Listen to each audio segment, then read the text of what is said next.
once again broadcasting the audio version, people will never know the difference. But if you're watching this video, then welcome back to part two of our Death Was the Only Road Out of Town game. We had a part one that is basically just the introduction, so you can watch that short video for the introduction. We're not going to repeat it here, but in the meantime, let's talk about your characters and their names and what they look like. So, Paul, what's your character's name?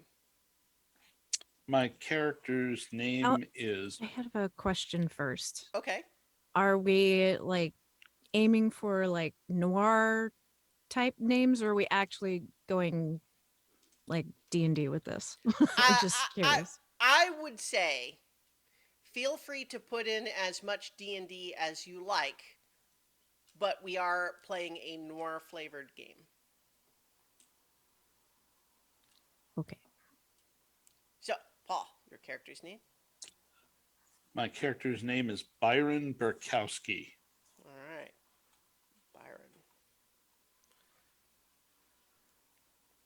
Okay, what do they look like? He wears a suit and a trench coat and a fedora hat, and doesn't make a lot of money as an informant, so he's kind of on the gaunt side, but he's got a strong chin and piercing eyes. Nice. So always on the lookout to learn something that he can sell. Mm-hmm. Mm-hmm. All right. Starla, what about your character? Yeah, I'm really bad at doing this on the fly. It's okay. Skip over to Jenny and come Okay. back. That's rude. Maybe I'm not good either. No, I'm ready. It's okay. Okay. I'm gonna do. Her name is Talenda McCroy. Talinda. And she is a red-haired half elf with freckles and blue eyes. Okay. How does she dress? She used to dress like really conservatively, but now it's just sort of like more provocative. Mm-hmm. Like she's, trying to turn heads on purpose. Right. Oh, did we establish what you are now? You used to be a. I used to be a journalist, but now I'm a con artist. Mm-hmm. Okay. All right. You ready, Starla? Yeah, sure. Okay. I'm a dark elf named Shanda Rolar. So two different. Shanda is first name. Yeah, I'm only putting first names on the label there. Shanda Rolar. Mm-hmm. Okay. And you are used to be a pharmacist, now you're a bootlegger. Mm-hmm. All right. So, you all are also going to start the game with D3 tokens, which means that you're going to take a D6. And if you roll a one or a 2, then you have 1 token. If you 3 or 4, you have 2 tokens. 5 or 6, you have 3 tokens. And basically, there are a number of things that you can do with tokens. When we are rolling the game, rolling die for the game later, anytime one of your dice rolls a 6, let's say you roll 3 dice and one of them is a 6 or 2 of them are a 6. Anytime there is a 6, you get 1 token. So if you roll 2 6s, you don't get 2 tokens. But if you on a roll, one of them is a 6, you get 1 token. And you can eventually spend those tokens for these following 7 options, and they cost the number of tokens that are in the parentheses here. So for 1 token, you can say speak on that, and it forced me to describe some aspect of the scene in great detail using evocative language, and it says I should entertain you for at least 30 seconds. You can spend 2 tokens to say change that, where any detail that I have just established in a scene, you can make me change it. And if you don't like what I change it to, you can ask for something different up to 3 times. For 3 tokens, you can give an NPC whatever trait or characteristic you like. For 4 tokens, you can move it along, make the GM wrap up the current scene, resolving it as quickly as possible. For 5 tokens, you can just say no. Whatever just happened as the result of a player's roll, yours or someone else, actually didn't happen. Make the GM come up with something gentler instead. Or for 7 tokens, I'm in charge now. You get to be the GM for up to 5 minutes, and we can play around with how long that actually would need to be. It's up to 5 minutes. Let the GM pick an NPC to play as a character and give them D3 tokens. So that's what you spend tokens on.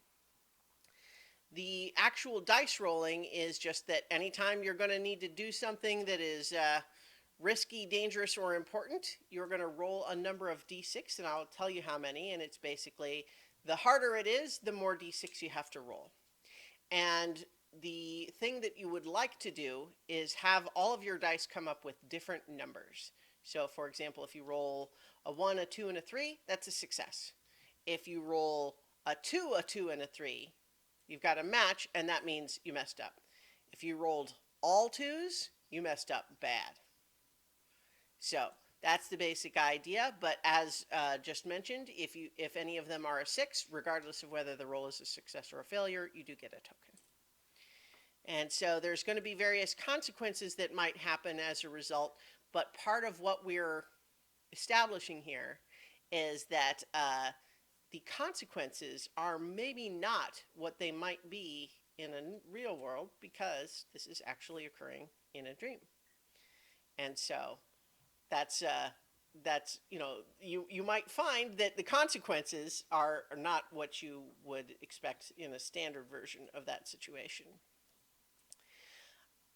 So the basic flow of the game is that I'm going to roll some d10s, and we're going to start in a scene that we will roll to determine where the scene takes place. We will roll to see what your objective is in that scene, and then another roll to figure out what the obstacle that you're facing in that scene is. And then once you have you have your hands on 4 objectives, you have what you need to confront the adversary. So, does anyone have any questions before we begin?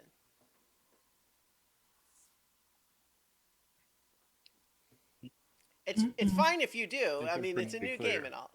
No, not yet. Okay. Certainly, if you have questions as we go, that's also okay. Yes, because I'm sure I will forget all of the Sure, things. sure. Okay, so to once again read a little bit more of the text on the game here. You've got a name, a gun, a beat-up car, or whatever, the equivalent. Like I said, feel free to be loosey-goosey between film noir tropes and D&D stuff. Anything and everything goes. It's a dream, right? A hat and coat, a pack of smokes, and a bad habit. You used to have a steady job and maybe a family. Not anymore.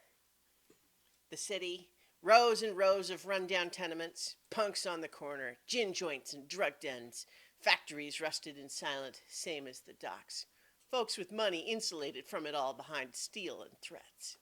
On the outskirts, walled gardens and crumbling mansions, tired farms and drifters. Nothing's as good as it used to be. Everything feels secondhand. And you're not supposed to know that this isn't real. If you speak it out loud, the dream hears, and it comes for you like sharks after blood. So, to begin, I'm going to roll some dice. Okay. First, scene 6, 4. Okay. Our first scene is going to be an interrogation at the tenement building. And your objective here is the identity of a traitor. But your own scruples are the obstacle. And so I think we begin thunder, lightning. You're on the roof of an old rundown apartment building, and a tarp that's seen better days has been put up as a loose awning protecting against the worst of the rain, but the wind still blows it in at you, and it seems perhaps likely target for lightning. But you have found yourselves here now in this place confronting the helpless young man who has gotten in over his head in this whole business. But he looks up at you and says, Look, look, I'm sorry. I never meant any of this to happen, but I can't tell you his name or he'll kill me.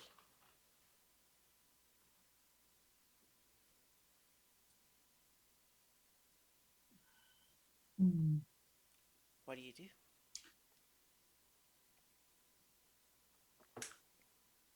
I will sort of like regard. Is it a male? Yeah. Okay. I will regard him and sort of like narrow my eyes. But like, you need to give us this information or you're going to be in a lot of trouble. I can get you out of this, but you got to work with me here. So I think this scrawny, perhaps 19-year-old, let's say he's a dragonborn, and he looks up at you warily. He is already really scared of someone else, perhaps more than of you. So I'm going to have you make an initial roll here to try to get him to open up at least a little bit, as opposed to just stonewalling. And I'll have you roll 3d6. 5, 4, 4.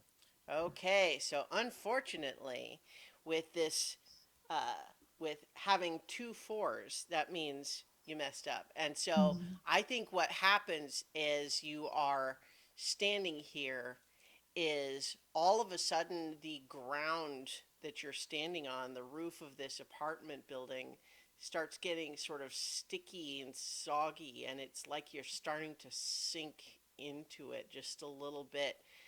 Just moment by moment, you're sinking and getting deeper and deeper in what feels like mud, but was the solid roof of the apartment building just a moment ago.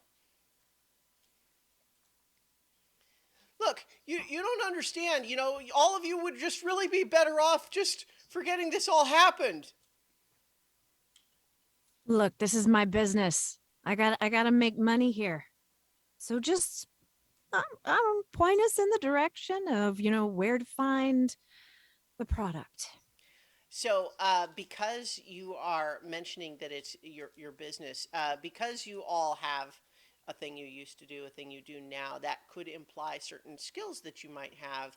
And if you want to make the case that a certain skill would come into play, then we can potentially remove 1 die from the dice pool, right? So, like if I was going to make you roll 3, you would only have to roll 2 instead, for example, right?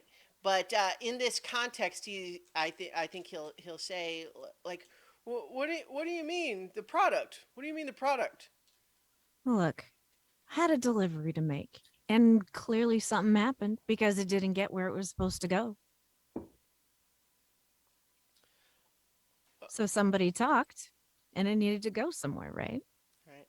You're all now kind of up to like mid calf in the roof of this building, and he's starting to kind of like squirm and writhe, and he says, "Listen, I don't know what to tell you. I mean, I was just I was just in the wrong place at the wrong time. I didn't want to get involved in any of this."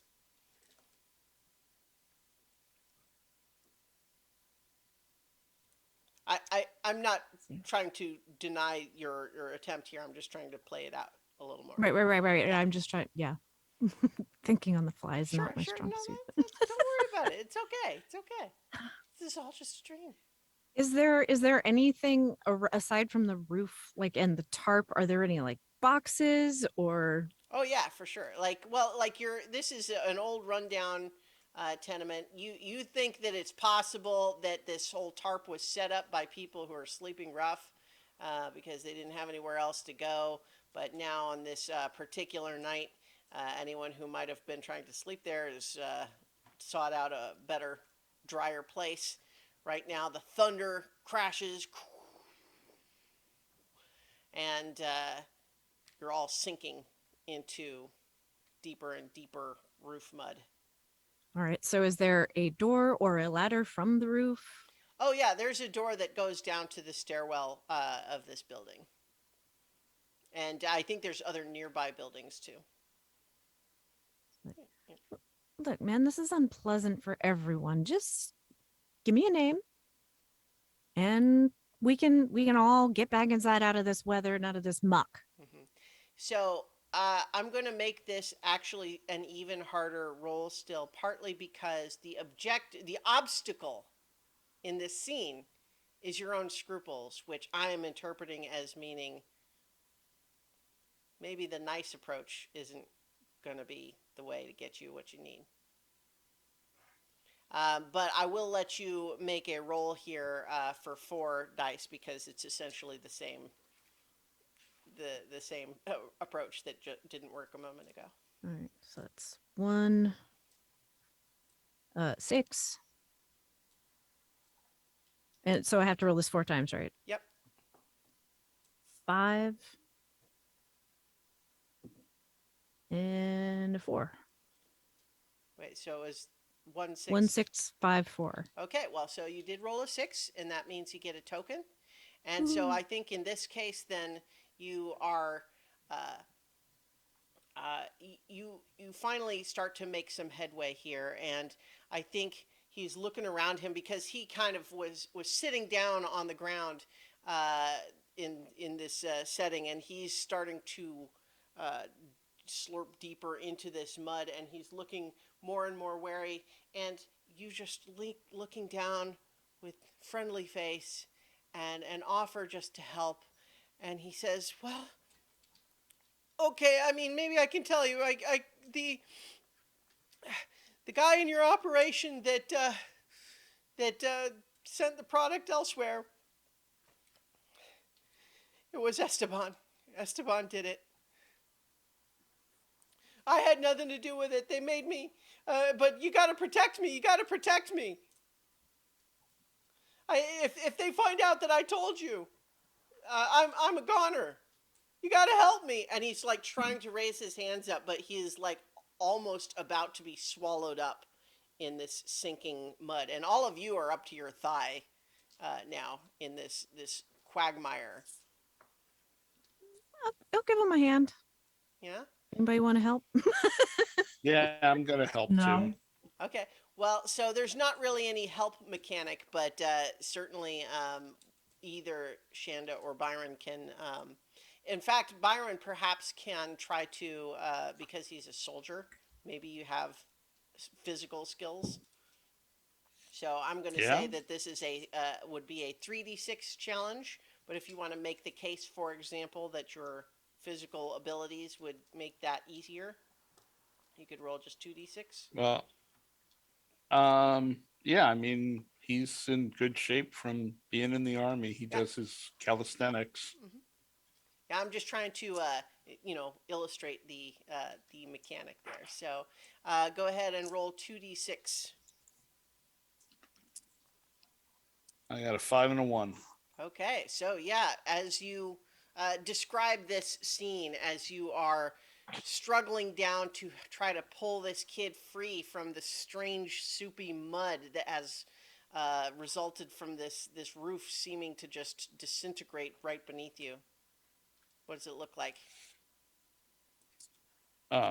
Byron recalls his days in the trenches and slogging through the muck, and he pulls off his belt and he wraps it around one end around his fist, and he throws the other end to the guy and sets his legs and starts pulling the informant back toward him to get him up out of the mud. And And as soon as he gets close, he'll grab the guy's hand and start pulling him out Great, great. and moving in whatever direction is going to take him up out of the mud. So I think all of you are going to have your own role here. I think so Byron has just helped your little interrogation subject to where the roof seems to be a bit more stable, but the other two of you, Talinda and Shanda, have to try to wade your own way out of the muck. So please roll 2d6 each of you. 1 and 5. 4 and 3. Okay, so you've managed to clamber out of this sinking roof, but you're still all there together on the roof, and now you have a name. Tell us, Shanda, who is Esteban? Esteban's a lower level guy. Brought on, he was the brother of somebody's cousin's neighbors, something or another. I don't know. But somebody vouched for him. And he's part of the team that he doesn't do the deliveries, but he arranges for like who's going to pick it up and send it here. So he's kind of like the one of the guys that does the, what do you call it? Not dispatcher, but the logistics. Mm-hmm. So he finds the routes and the stops. All right. So I think as each of you were trying to get yourself on stable feet and just think about what your next move ought to be, you find yourselves are now turning around, and you're at the table of an all-night diner. It's a dingy place, and your clothes still have muck all over them from this strange roof mud, but nobody seems to be paying you any mind. You're instead just hearing the murmured conversations of the other late night diners here in this strange little restaurant. You look down at the menus on the table in front of you, and they've got a strange sheen on them that seems to make them waterproof, and all of the words and numbers are just in some kind of a garbled, like they're in some other language or something. It's hard to read, but there's pictures, and you know what you can order here. But here in this late night diner, you know that your objective is crucial facts from the bastard's past is what you need in this situation. But your obstacle is evident as the bell over the door rings, and in walk a whole squad, 5 Imperial guards. The cops walk in, and you see them glance around with sort of casual interest, and you know that each of you has more than a few reasons that you might get hassled by these individuals if they were to notice you. But at the very least, right now, it seems like they're not here for you. They're here for their late night coffee and donuts. But they spread out across the little bar here at this diner. This is Waffle House style place, and the way they're all set up now in this cramped, dingy little diner, not only will it be difficult to have your own conversation here, but it will also be difficult to get up or do anything else without having to go past all of these guards.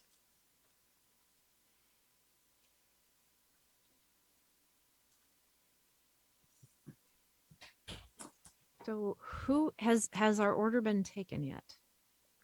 Right now, you're just sitting there looking at menus. There's a waitress that's supposed to come around, but you haven't seen her in a while. All right. I have an idea, but What's the play? well, I think we ought to just sit tight and have ourselves a bite to eat, warm up a little bit. It's a nasty night out there. Certainly is. How are we going to get past those cops, boss? I mean, we could disguise ourselves. I got an idea. Just let's maybe just we're just having a late night meal here. We're good. It is night, right? Everything. Yeah. It's always Oh, night. it's always night, and it's always the same night. In fact, but as you are sitting there, kind of looking around to get a scan of the place, the busboy goes back into the kitchen, and as the kitchen door sort of swings open, you spot back in the kitchen the short order cook, who you know to be someone once familiar with your target. He's why you came here, after all. He knows the key details that will help you track this bastard down. If you can get Yeah. to him and have a conversation, that is. Tally, you got any paper on you? You always got paper. You're always writing stuff, right? Yeah, yeah. I have a bag, and I'll pull out like a leather bound notepad. Yeah, Yeah, sure. and I also want to pull out a hat that I have. Just to illustrate a mechanic, I'm going to have you roll 1d6 to pull those things out. Now, Mhm. as a note, because the mechanic here is you only fail if you roll a match, then a 1d6 automatically succeeds. So why bother? Because you might roll a 6 and get a token. Okay. 4. All right, no token for you. But you succeed. You are Yay. able to pull out your notebook and the hat. I have a hat. Yeah, I want to pull out. Okay. It has like a little veil on it so that it can kind of like hang down over my face to make me less Yeah, as noticeable. you put the hat on and have the notebook out, you belatedly realize that you're not wet and muddy anymore. But Shanda and Byron are. Mm. I just kind of feel happy about that. Like,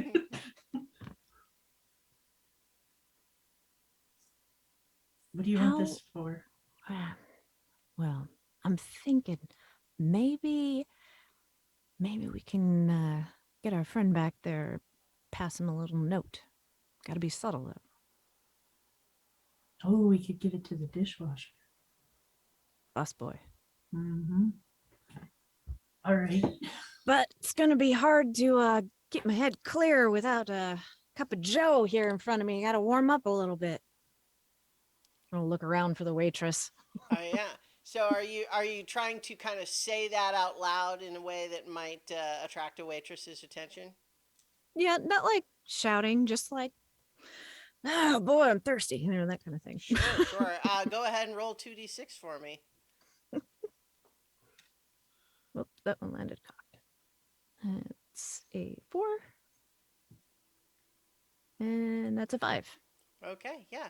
So I think that the cops are all busy having their own conversation about having chased down some suspect who apparently ran a lot of bootleg hooch, and they were pretty pleased with their haul.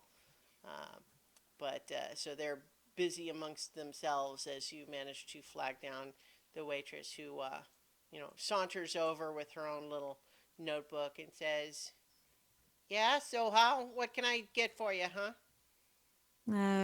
Cup of Joe all around, and like a slice of that pie up in the case there. Looked mighty tasty. Well, we got in that case, we got blueberry pie, but there's also apple pie in the kitchen. She gives you a big wink. Well, I think that apple pie sounds just what the doctor ordered for a night like this. All Hmm, right. let me think for a second. And while I'm thinking, I'm gonna scribble a note Mm-hmm. for the cook, Okay. the short order cook, Uh-huh. and I'm gonna take a gold piece out of my pouch, Yeah. and I'll write his name across the paper. Like I'll fold it up and write his name across it. I think you don't know his name. You only know Oh, we that only know his you name. know the cook at this diner. Okay, I will write that on there Okay. for the cook Mm-hmm. or something like that. And give put a gold Compliments piece to on the there. chef. Yeah, there you go. Compliments to the cook. And I'll give her gold pieces. I like slide it sneakily over to her and Mm-hmm. like put it in her hand and like close my hand around hers and say, I'd also like a piece of apple pie. Wink. Roll 3d6. Oh, 3 1s. 3 ones. Yes. It's Uh, ridiculous. I think she pulls her hand away and just says, "Listen, honey, you think I'm not used to people hitting on me at my job? It's really inappropriate, and I don't really appreciate at all the way you just assume that just because I'm here and I'm gorgeous, obviously that doesn't mean I'm here for you." And she's making a big scene, and the cops are starting to turn around, and the lights in this place are starting to dim everywhere except above your table, like you're all in a spotlight with, of course, Talinda at the center. And in fact, now that you realize that this is happening, you realize that this diner is not a diner anymore. It's like a lounge stage where she is launching now into a monologue. She's up on stage with a spotlight and she's now in this beautiful slinky dress, but you're now still at the table with another spotlight on you as she just says, "Haven't you ever had to just do a job and to understand that making your way in this workaday world is hard enough without being mistreated by the very customers that you're here to serve in a professional capacity only and not be taken advantage of?" And she's just going on and on like this, but you all definitely notice that the cops are looking over at your table. Does she have a name tag on her fancy dress? Yes, this fancy sequined red dress has a big name tag still on it that says Floam. Floam. Floam. All right. I would like to counter her monologue Okay. and say, "Come on, Floam. I know you lost your mind. I know that you've been going crazy because you work so hard. You don't even remember me anymore." Okay. So I think you can go ahead and roll another 3D. Well, so here, I guess I want to find out what it is that you're hoping for here, because the primary issue here, if I may remind you, is less a matter of resolving Floam's hurt feelings or her mistaken apprehension of you, and more the fact that she's calling a lot of attention to you and the cops are paying attention to. So standing up and engaging is likely to just draw more attention to you. So I guess what I want, that's why I Right. want to find out. My objective is to actually make her look like she's overreacting and that she knows me Okay. and that she's lost her mind because she keeps working too hard. Okay. I think that's a 4d6 Okay. roll. That seems pretty hard to me. I am a con artist. Mm-hmm. Oh, nice.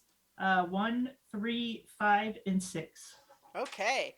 So I think that as you stand up from the table, you realize that now you are wearing a shimmery blue silk tuxedo. and you have a microphone in your hand, and you're striding towards the stage with your own counter monologue, part of the show. So tell me, give us your monologue here. Um, I I don't understand how you could forget me after everything we've been through together. This job has ruined your mind, woman. I told you I love you. You don't need to do this anymore. Quit your job, Floam. Come home to me and our children. All of a sudden, the live orchestra that is in a pit that has now appeared to the side begins a tango. Dum dum dum dum dum dum dum dum dum. I will hold my arms out to her and I will dance with her if she will come to me. Yes, and she does, of course. Where did that rose in your teeth come from? There's a little vase on the table. So, Are the cops are uh, the cops still watching this? they are, but they are. They seem to believe that it's just part of the show, and most of them are clapping and smiling, and one of them has got a handkerchief wiping away tears from one eye. So, Shanda and I'm Byron, gonna what are you doing? I motion to Shanda toward the like now is the time to go while they're distracted. And I'm gonna pull my hat down so my face is partially covered and try and walk into the back to Gotta go go to the talk to the restroom, right? cook. Gotta go wash your hands. Hmm? Yeah. Pretend Okay. like I'm going to the restroom and go back to the kitchen. Okay. So as he's walking, wherever like the cops are sitting up there, I'm gonna kind of lean back in the booth and be like, hey, dinner and a show, right? Great place. Love this place. One of my favorites. Okay. What are you trying to accomplish there? To Um, help to distract? yeah, yeah, keep Okay. eyes off of Byron there. Well, so let's have you roll your distraction first to see if we take a die off of Byron's roll. So Just trying to engage him in genial conversation. sure, I'm gonna have you roll 3d6 because the hazard here is that you are trying to Right. keep them from noticing you. So All right. Well, yeah. So it's a 2, a 3. You said 3d6, right? correct. A 3. Uh-oh. Damn. I think that um, I think that all that does in this particular context is as you're sort of leaning over and saying all of this to the cops, the one who is dabbing his eyes with the handkerchief goes, "Quiet! I'm watching the show." But they're now all irritated and just waiting for the next thing that is gonna interrupt their enjoyment of this incredible dance. So I'm afraid that you have an extra die on your roll there, Byron. Oh boy. Sorry. You're looking at 4d6 now, unless you All want to try right. to justify that, like for example, because you're an informant, you know how their minds work or something like that. Um I'm yeah, offering these just because I want to make I, sure you don't you all realize that it is I'm sort of good a at sneaking around and getting information. sure. So Maybe one or two of um, these guys have gotten information from you. yeah. So, yeah, we'll take one die off it then, and you can roll just 3d6 then. All right. Yeah. One hit the desk. Oh, 135. 135. Okay, yeah. So you manage to make your way through the shadows as Talinda and Flom continue their tango on stage, and you pass through the backstage slash kitchen door. And once again, you're just in the kitchen of a diner, but you can hear the muffled tango music coming through the as you've got that swinging door, it's louder and muffled every time it sort of swings open and closed. But as you are Roll 2d6 as you come through the door. You've gotten past the cops with no problem, but 2 and a 3. all right, you manage to duck and dodge agilely in order to avoid the busboy's tray full of dirty dishes that he was coming the other way with, but you managed to avoid him. And now you are back in the kitchen with the short order cook, who is looking up at you with a little bit of perhaps a raised eyebrow and a questioning expression, you might say. I think that this is a halfling who's up on a big stool as he's working the grill on this in this diner kitchen. He's got a lot of cheesesteak sandwiches he's making. All right. The boss sent me back here to get the information. You already got the money. So come on, spill it. How about 3d6 for that bluff? Ah,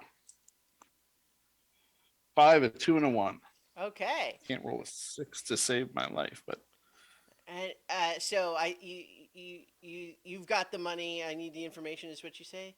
And Yeah. he kind of blinks and he says, "Finally, I've been waiting for you forever. What is taking so long? What is this operation? I thought I was getting in here with professionals, and now it seems like I'm standing around here holding my spatula all day." look, the boss is busy. There's lots of things that we got to do. Now, you're important. Your information is important, and you've been paid for it. I apologize that you've had to wait a little, but we've got problems of our own, like a whole bunch of the city's finest out there right now. So spill the beans, and the faster we get gone, the less trouble there is for you and the more money later on. All right. I suppose that I can live with those arrangements. So, here's the thing you gotta know. Our man Percival, he's a small town guy, but not just any small town. He grew up in a dinky little underground gnome community that might as well be the headquarters of a religious cult. It's isolated, right? They believed, and he did too for his entire childhood, that they were the only people in the world, and there was no one else and nothing else outside their own little cavern. But then, That's, yeah. you see, he was shown the light, but that light, not a nice light. Not a nice light for our man Percival here. But he realized the truth. And the truth was that the world, the universe, the multiverse, was bigger than he could have ever realized. And he didn't like it one bit.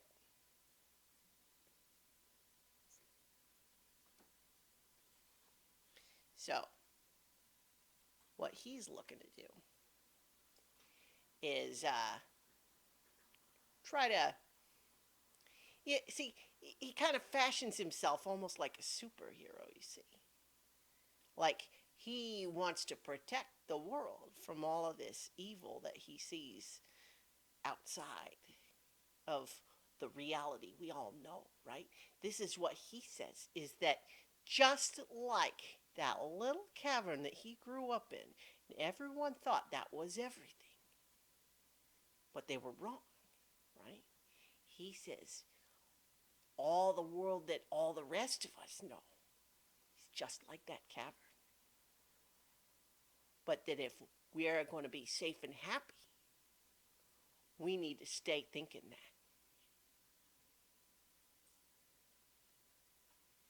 So key to understanding Percival, see, is that he thinks he's helping.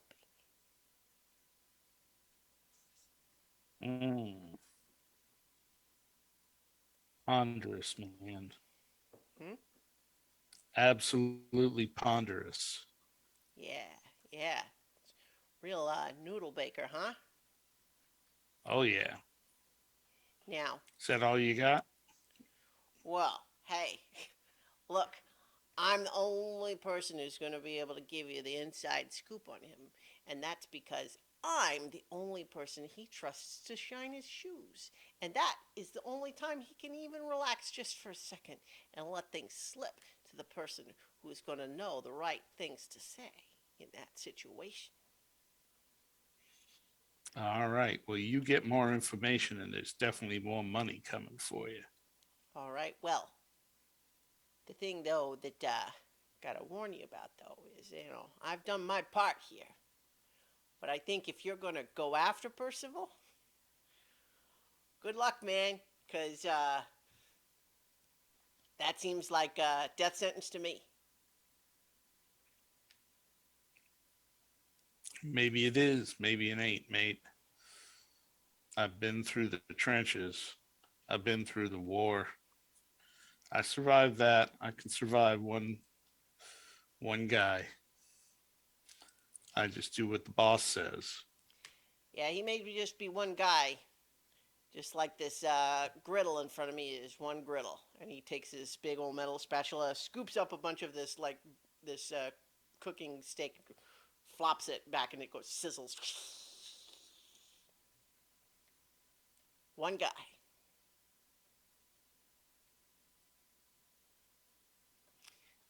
Is he really that dangerous?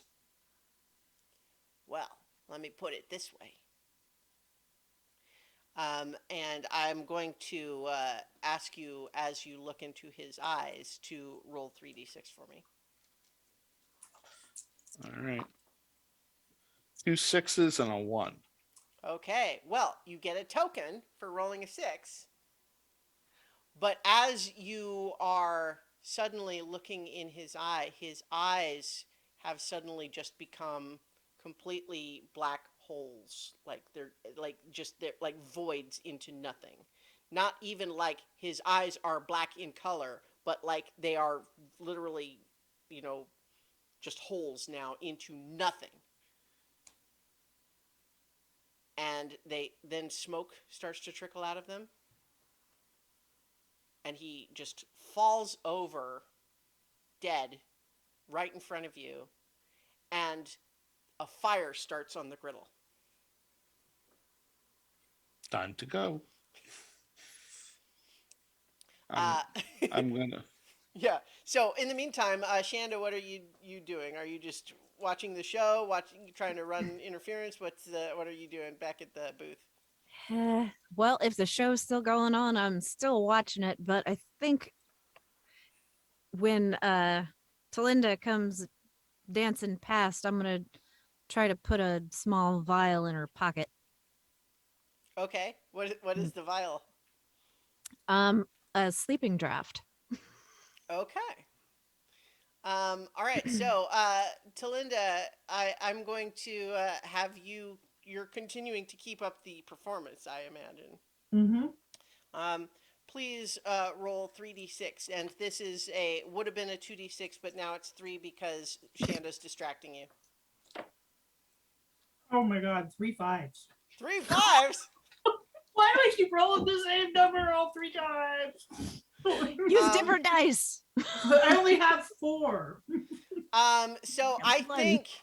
I think everything is going just beautifully until as you start to go past the table in this elaborate choreographed dance to the live orchestral accompaniment, all of a sudden Shanda sticks her hand out with a little glass vial, and you bump into it awkwardly, trip over Floam, and the two of you tumble over into the booth onto Shanda, at which point the vial of the sleeping draft breaks, and there's strange fumes and sparks starting to trickle up, and all of a sudden the music cuts out, and the lighting changes, and now it's just a diner again, and you're all there, kind of just like in a pile on this little booth seat, with all of these cops looking right at you, um, and Floam is like trapped between the two of you, and she's like, "Help! Help! They're assaulting me! They're assaulting me!" Wait, anybody smell smoke? They probably do, actually, but how about roll 3d6 for distraction? 3. 3. Uh-oh. And a 6. Okay, well, take a token, and don't forget what you can do with tokens as you start to accumulate them.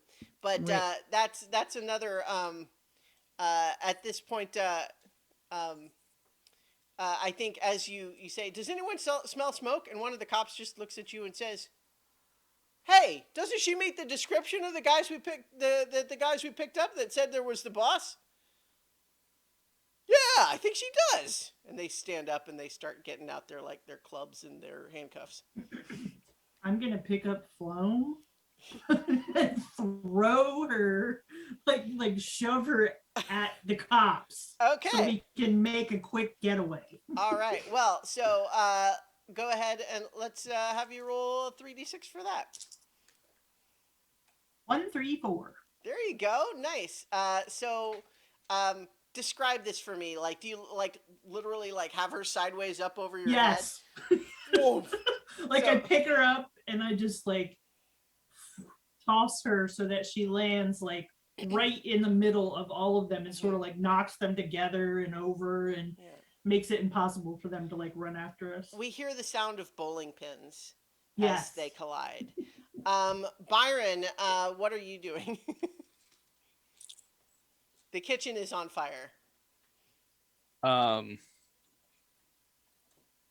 Are the cops facing me? Well, Or you're they're- in the kitchen they're- right now still, unless you. Well, I'm you're- exiting the Oh, kitchen. well, okay, there you go. So I think as you exit the kitchen, you exit just in time to see that apparently the distraction that had been previously working seems not on anymore. However, in a manner of speaking, Talinda is still using Floam in order to interfere with the cops.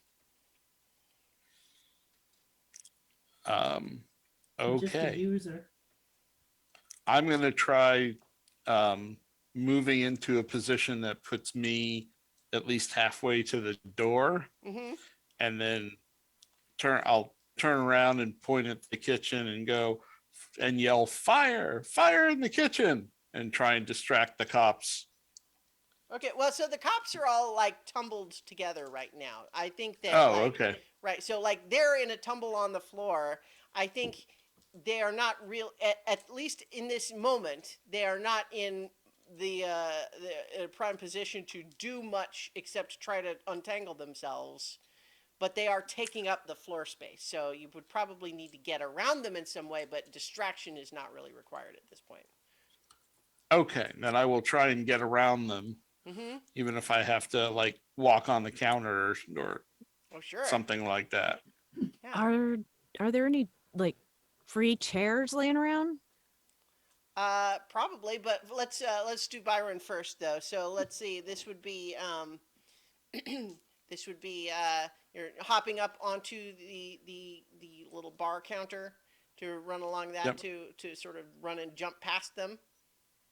Yep.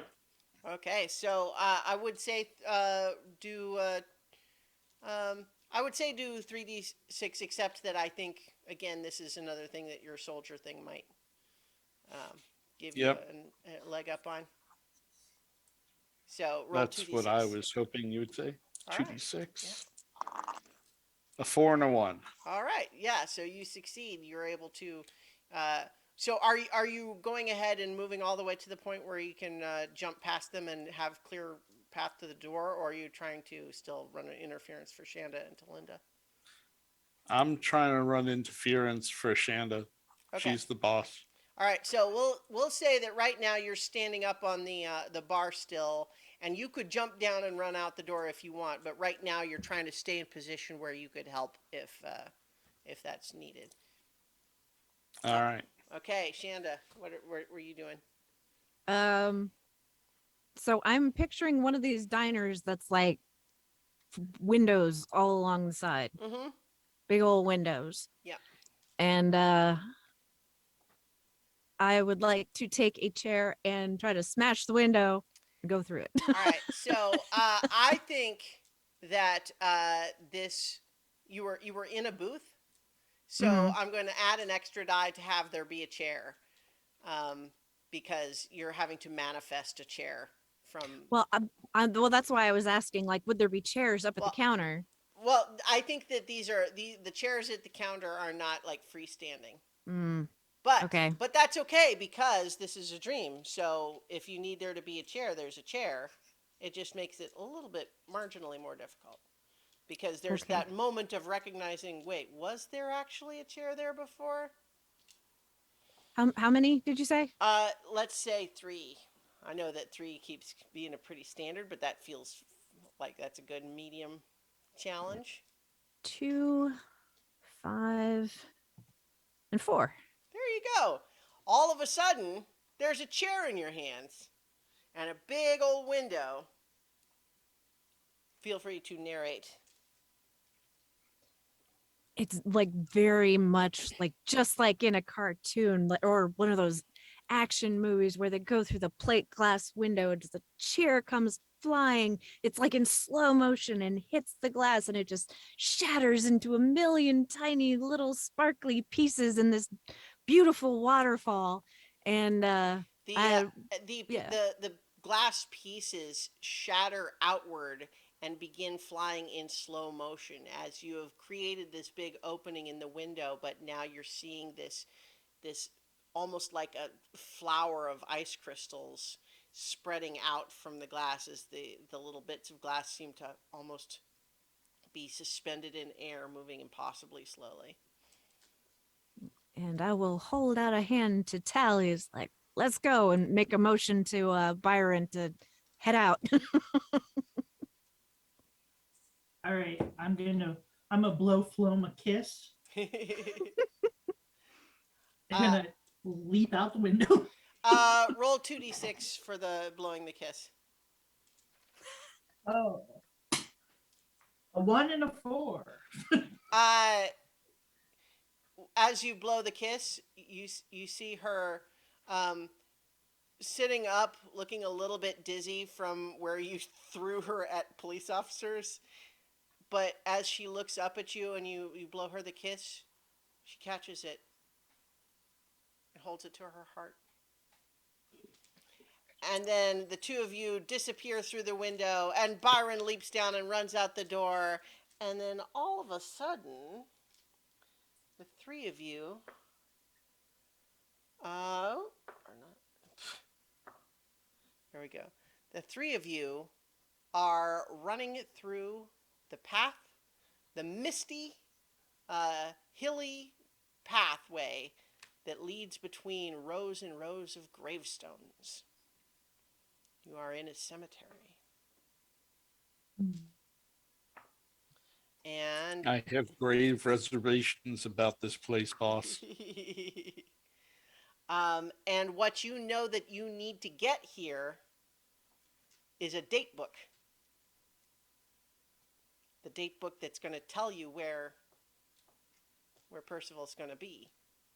And the fact that you need to get it from a cemetery is, you know,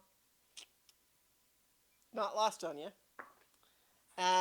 But your obstacle here. Well, I Buried with. initially rolled your own scruples, and I think that maybe that's going to be part of this too. But but also someone comfortable and cruel. And I think that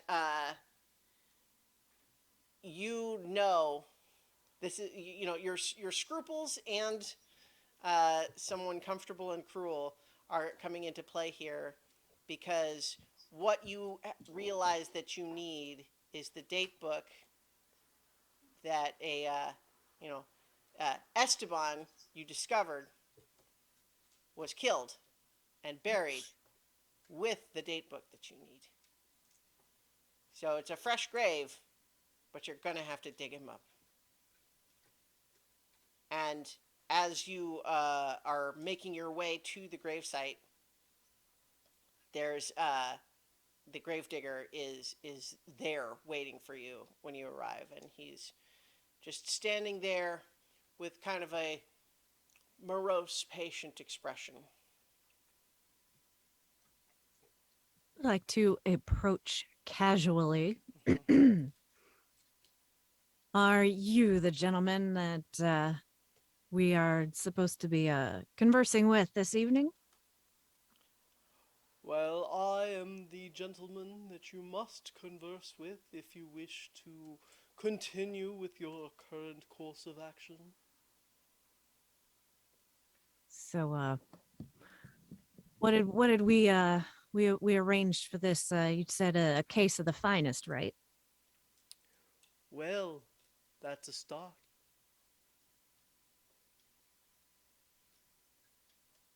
All right. I And would- yeah, I want to motion to Byron to bring it out. Case of the finest. And also, I would like to present him with a stack of information that I gathered about him that puts him in a very compromising situation Oh if it my. is to be leaked out. Okay. I think that's going to be pretty difficult because this is already a gravedigger who is willing to be bribed to let you exhume a recently buried person.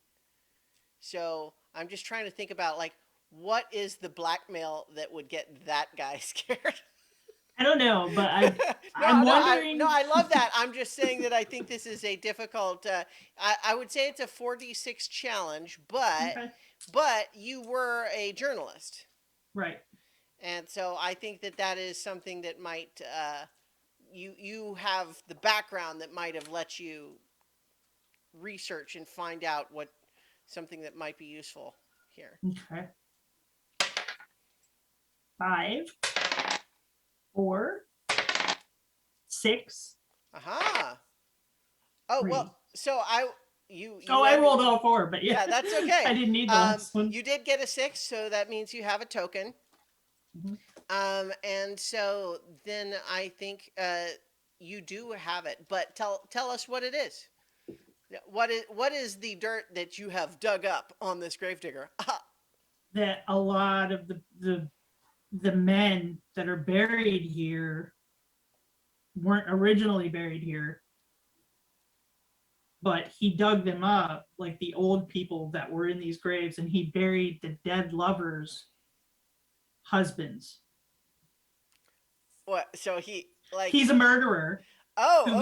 like he killed his lovers' husbands and then disposed of their bodies in graves that he emptied out. Well, I didn't want my guests to be lonely, did I? Well, I could see that, but they are still lonely because you got rid of the old bodies, which is just not very nice. Oh, okay. So Like I thought you meant that someone's No. buried there. He goes and Yep. kills their widow or whatever, and then No. what does he do with the body that was there if he doesn't bury the just, new like, person with them? threw them in the river, like because they were bones, like they were just, Or just, old, like, old double skeletons. stack 'em. Yeah, Double no, stack he 'em. didn't. Like he got rid of the old corpses. Mhm.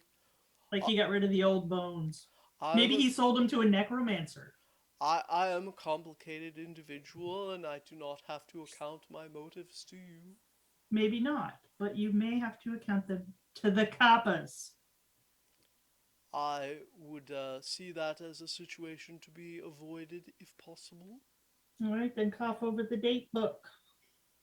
Well, you certainly have my permission to retrieve it. And he gestures down at the filled in grave. You got a shovel?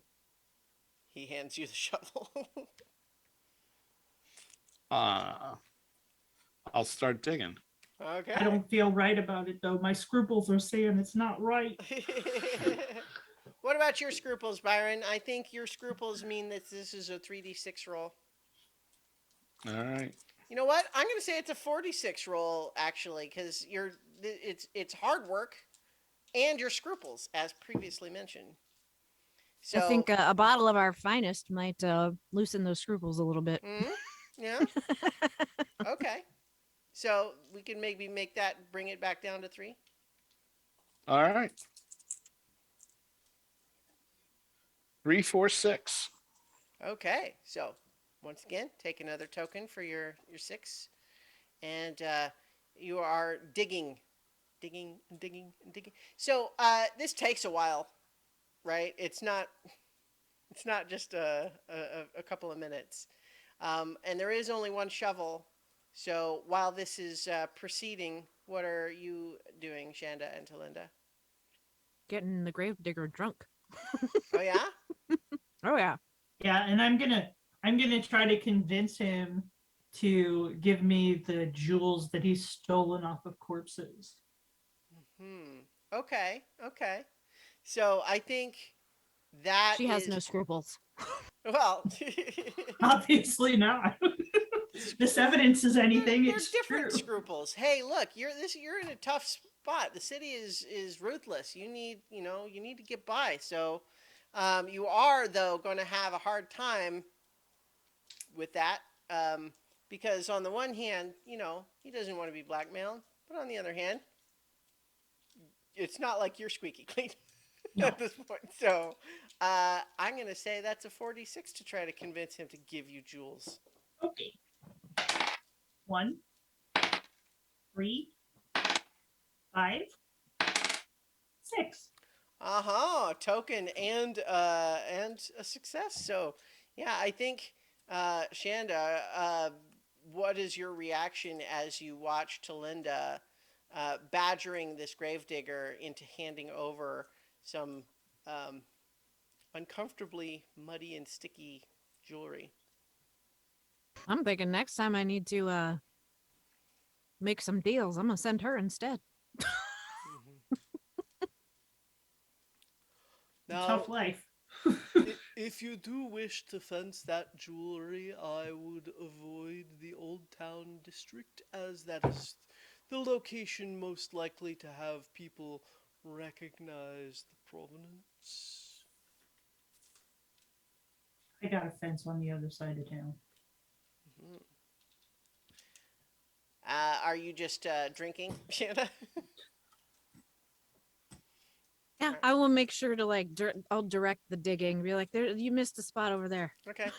Getting a little higher on that side. Roll a 1d6.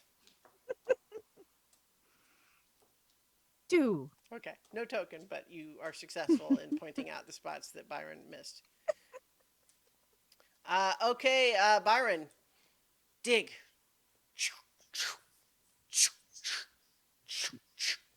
Plunk. Plunk, plunk, plunk. All right. I'm gonna. I'll toss him a crowbar so we Okay. can pry open Esteban's coffin. Roll 2d6 to have a crowbar. A 1 and a 2. Okay, yeah, you toss the crowbar. The gravedigger has vamoosed. He has disappeared into the shadows at some point. All right. I'm gonna put on nose plugs. Mm-hmm. All right. Roll 2d6 then- to have nose oh. plugs. 5 and a 6. Okay.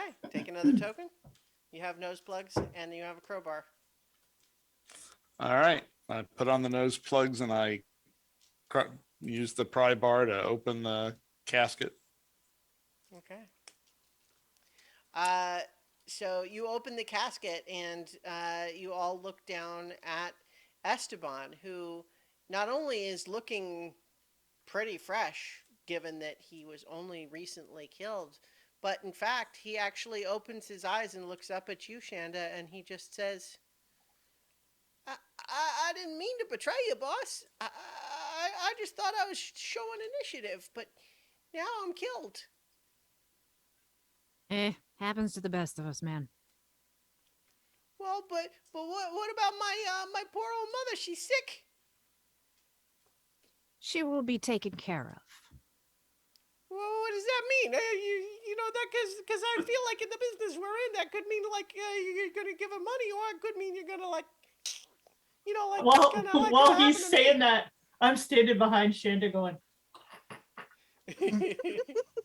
Yeah, see, now I'm concerned because, like, I was already worried about her. Like, that's kind of why I did what I did. But, you know what they say about snitches?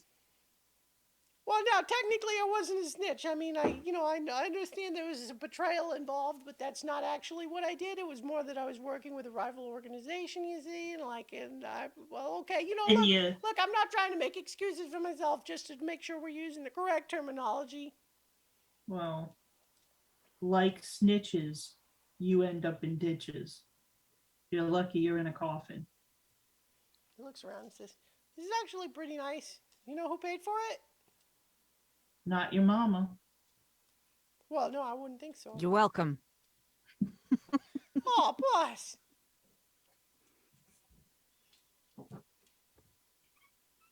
So yeah, he's still just laying there, and um, and all of a sudden, I think you sort of blink and you realize, oh wait, no, he's dead. That doesn't make any sense. How could he have been talking to you? He's dead. I'm gonna lean down over the edge and give Byron 2 copper pieces to put over his eyes. All right. So All right. yeah, Byron, roll 3d6 to put copper pieces over the eyes of this body that you have just exhumed. Well, I'm gonna do that and grab the date book at the same time. Okay. Well, if you're doing that, then it's 46. I already rolled 3, so I guess I'm not. 2 1s and a 6. Okay. You could Well, just add another one. yeah. So I think that as you are, leaning down to place these copper pieces, all of a sudden you realize, wait, this is the body of one of your fellow soldiers back in the military time. This is the kid who looked up to you, but then you couldn't save him, and he got killed in that battle.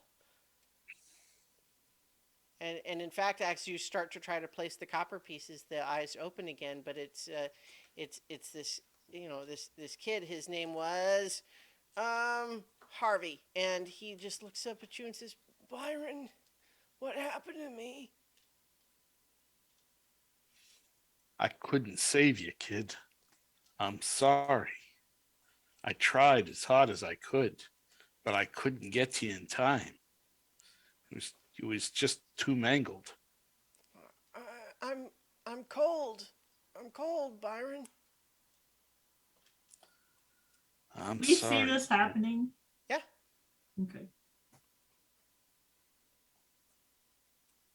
Yeah, in fact, actually, there's a moment where you sort of blink and you're watching Byron have this conversation, and you sort of realize, wait a minute, Esteban, when you saw open the coffin, he was holding the little date book in his hand, but this soldier kid that Byron's talking about is not holding the date book. I'd like to reach down, like make my arms really long and reach down and slap the not Esteban kid Okay. and turn him back into Esteban. Okay. So you're not climbing down, you are extending your arms. Yes. All right, let's see 46 for that. Mr. Stretch. 5, 4, 3, 1. Wow. So your arms extend. Describe it. Narrate as Byron is having this heartfelt conversation with the soldier, his brother in arms that he was unable to save. Describe how you reach in and start fishing around for the date book. I like stretch my arm stretches like rubber, just getting longer and longer and skinnier, but it's still solid enough that I can move my fingers around. And I root around in there until I find the date book.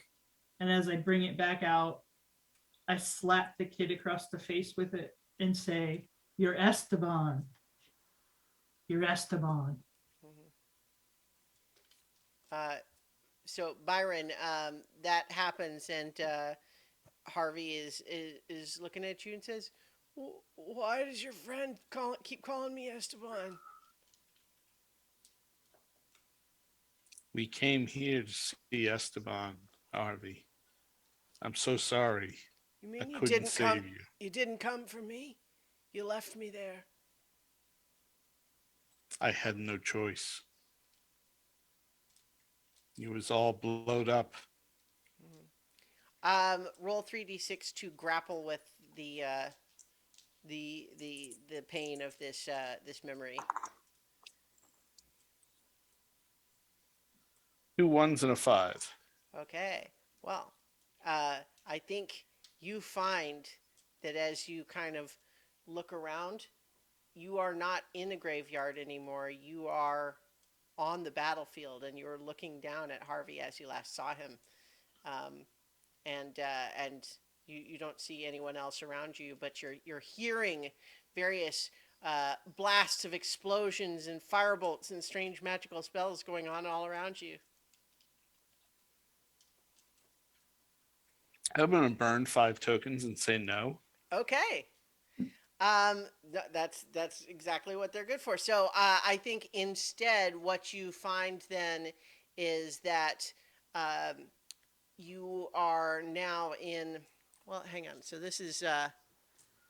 Oh yeah. So instead, what you find is that you are now, for a moment, in the home of Harvey's mother, giving her his dog tags, and she is hugging you and thanking you for doing what you could.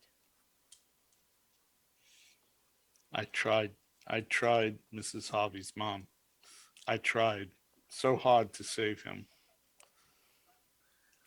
I know you did, honey. I know.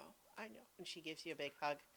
And uh, then, as you kind of blink your eyes and look, you are now back in the graveyard, and you are hugging the gravedigger, and he is giving you awkward pats on the shoulder and saying, "That's all right. That's all right." I imagine the gravedigger's like rooting through his pockets and trying to steal his stuff. Oh yeah. Yeah. Sorry about this. He had a little too much of the good stuff. That's some really good stuff, boss. Well, we got what we came for, and my arm's all stretchy. I'm gonna grab hold of her hand and like pull it, and like like the window shades. Yes. It goes back to normal size. Flap, flap, flap, flap, flap, flap, flap. Mhm. Yep. All right. So I think then, as you start looking around, you've got the date book, and the gravedigger is now looking down at the empty, dug up grave, and he's looking up at you and like, hmm? I figured you got another body to put in there. We did have to work for you. Well, that's not exactly how my business works. Well, you never know. I mean, that's not what this evidence here says. Mixing business and pleasure.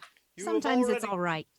You have already got the gameplay mechanic bonus for the blackmail earlier. You do not. No, get we're more not trying to for- blackmail him. No, we're not trying to blackmail him. We're telling him that he can. Here's a grave. If he needs to go murder somebody, it's already aptly done. Hmm. And I will give him the documents. We're Well, even Steven now. I suppose I could go after the young Esteban's sick mother. Hmm. Whoa. Wait. That ain't what we meant when we said we'd take care of her. Byron, why don't we fill this in? All right. I'm going to look at the boss and see if she wants me to throw the gravedigger in first. I'm thinking about it, but Nah, we might need him. Nah, it's okay. All Forget right. about it. Forget about I'm it. going to start filling the hole back in. All right. I won't make you roll just a 1d6 for it. You will be successful, but we'll see if you get another token. A 6. Yeah, another token for you. All right. So sure enough, the gravedigger looks on with an ambivalent expression as you fill the grave back in with just the original body still in it. I guess. But He had then. his, he had his chance. Mm-hmm. He could have chose somebody else. Yeah, but as you are finishing up, the mist of the evening here in this graveyard is getting thicker and thicker and thicker. And then uh, as you are looking around, the mist is not only thicker, but it's starting to be warm. And then you realize, wait, no, this is actually steam from one of the steam vents under the street in this tight little alley where you know that you have to make the exchange here. This is the place where you are going to get the keys that will get you into the back door of the exclusive mansion where the bastard is going to be having his party. But this exchange that you need to make, um, so you're to get the keys, but your obstacle is your own fear. I think as you're waiting here, you've put together what you think you could to pay off the person who's going to deliver these keys to you. But you're standing here in this alley, this narrow, stinking alley. There's garbage lying around.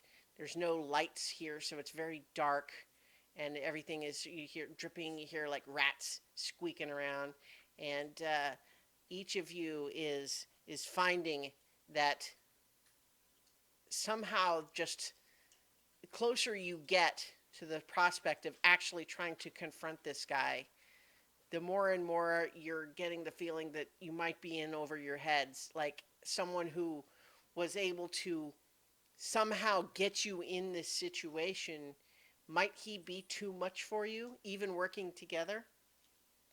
And I would like each of you to roll 3d6 to try to face your fear.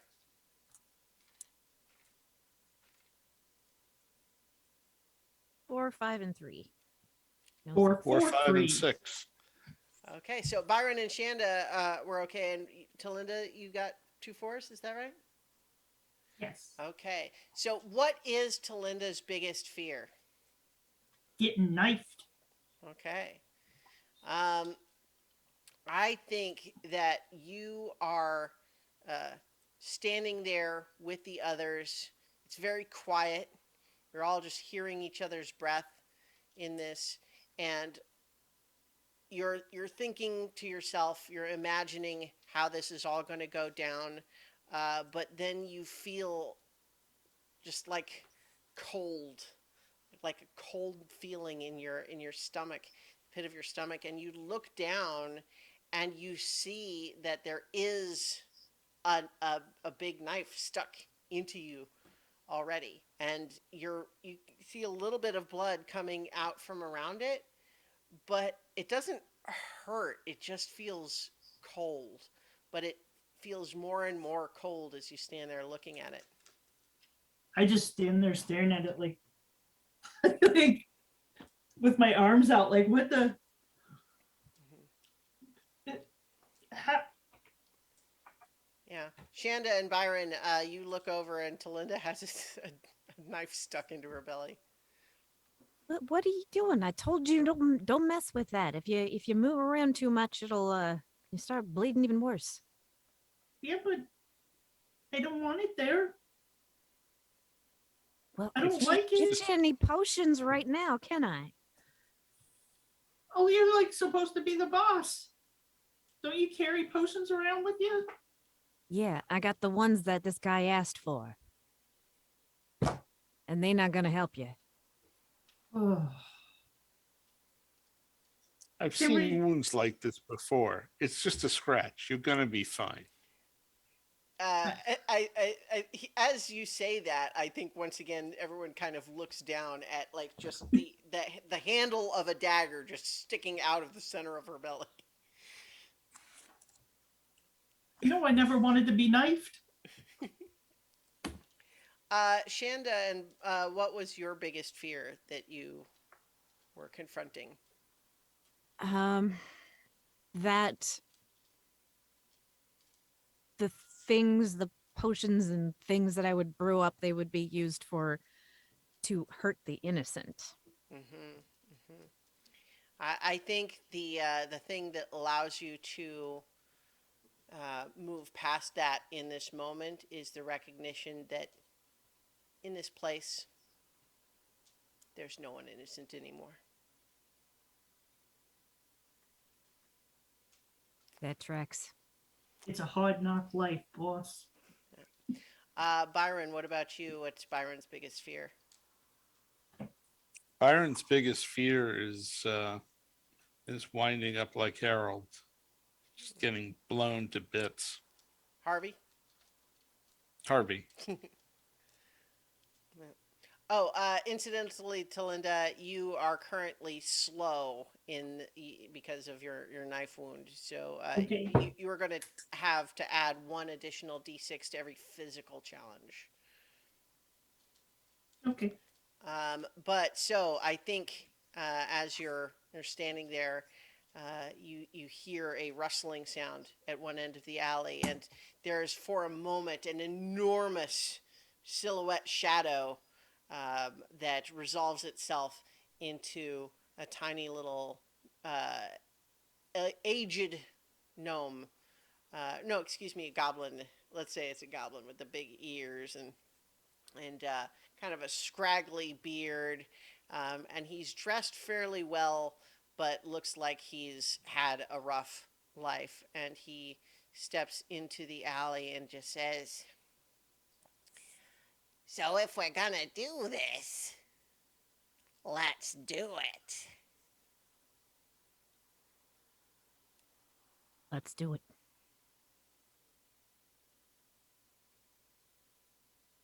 I'm scared.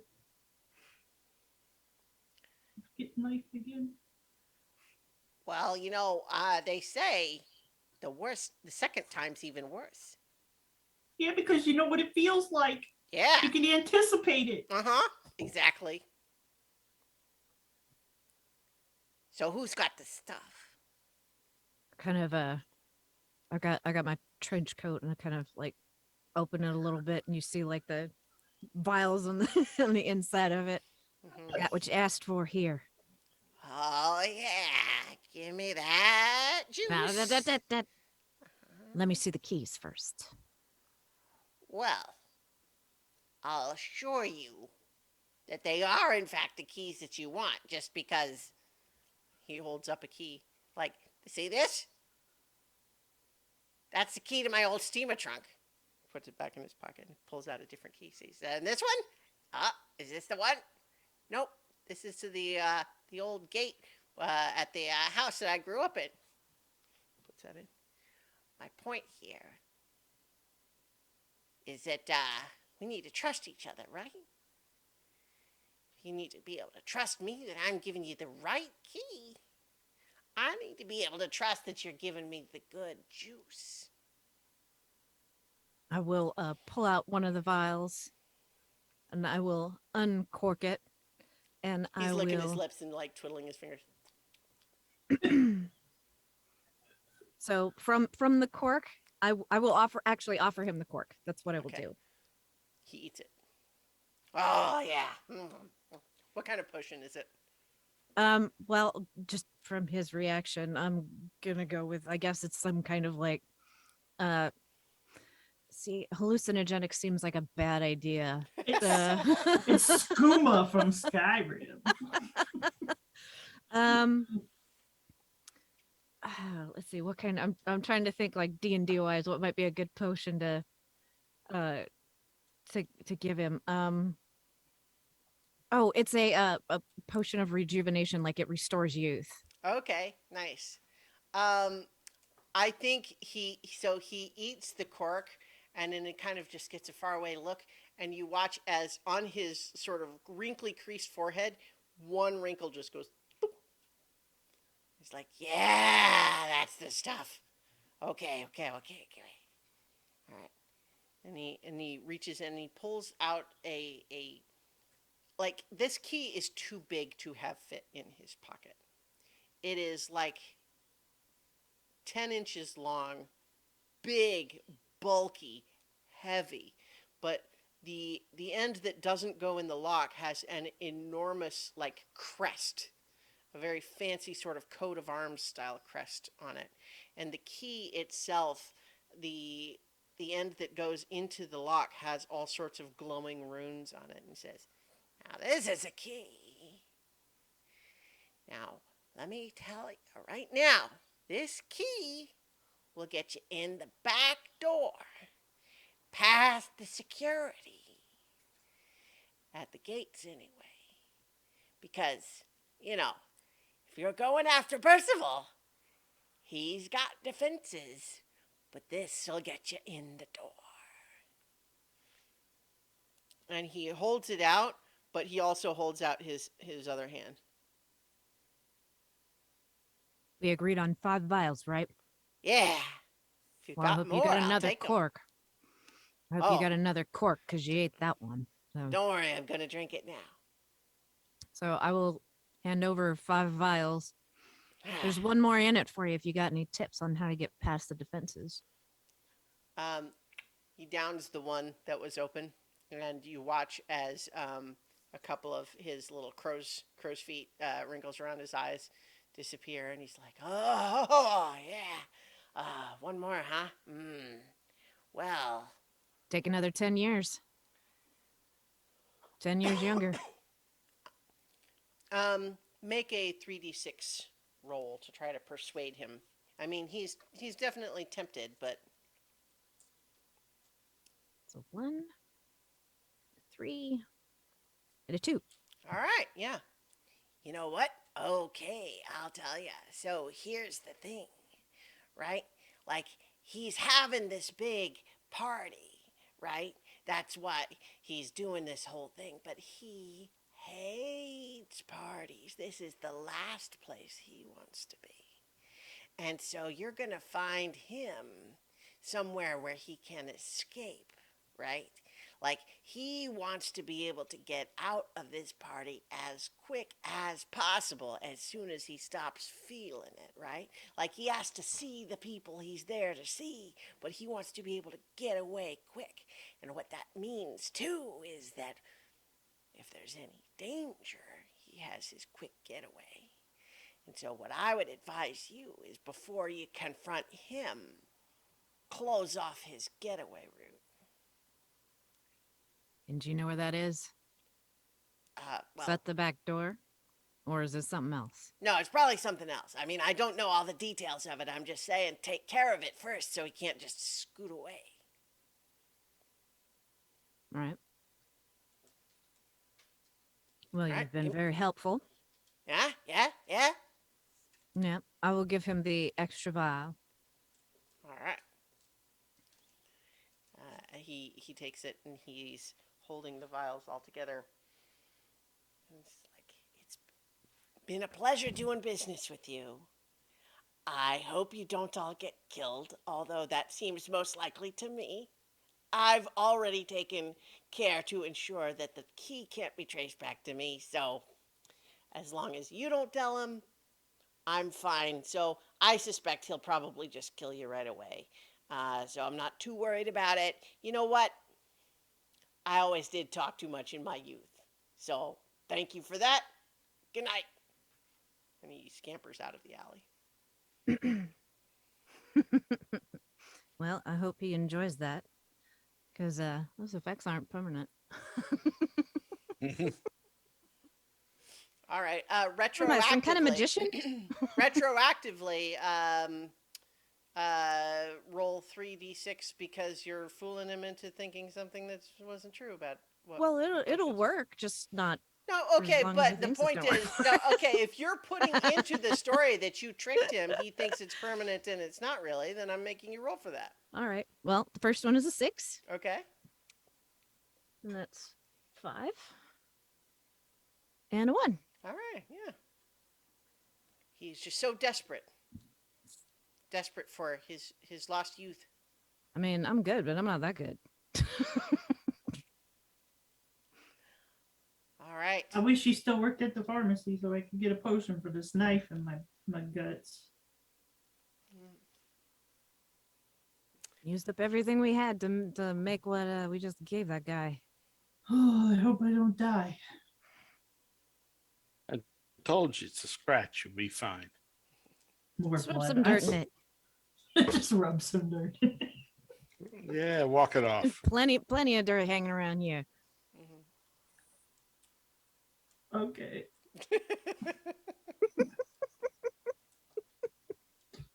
I don't want to, but I'll do it because I trust you. You're in a city alley that is strewn with garbage and filth. I'll like reach down, like I'll making that face the whole time, and like scoop up some alley gross dirt, like rub it it's on not the even wound. dirt. It's like cobblestones and Slime. like garbage. Yeah. Yeah. Yeah. All I right. hope I don't get an infection. Yeah, like roll 46 to not get an infection. Roll for infection. 6, 5, 6, 2. I'm Okay. infected. Yeah. I think not only are you slow, but you are now also foggy.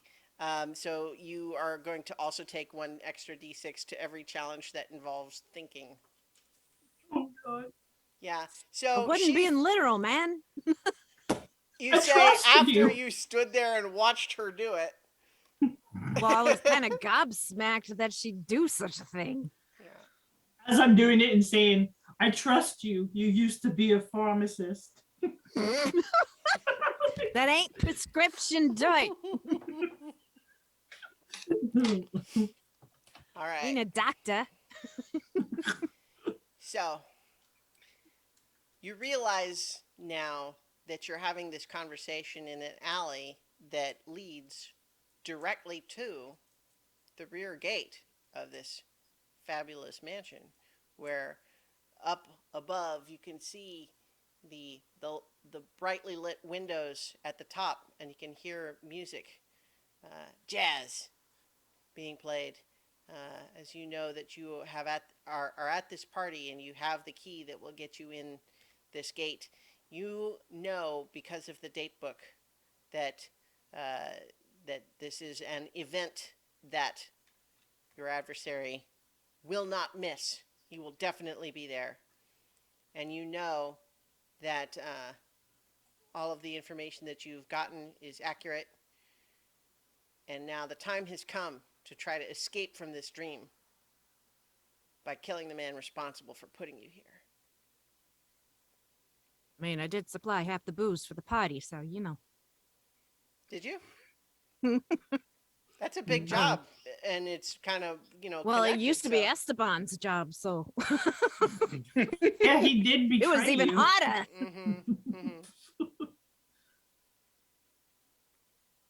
Well, you'll have to I roll also if like you want to, that to be part of your plan, but Well, I also like to exaggerate my importance in the world too. oh, you know. sure. Roll 3d6 to exaggerate your importance.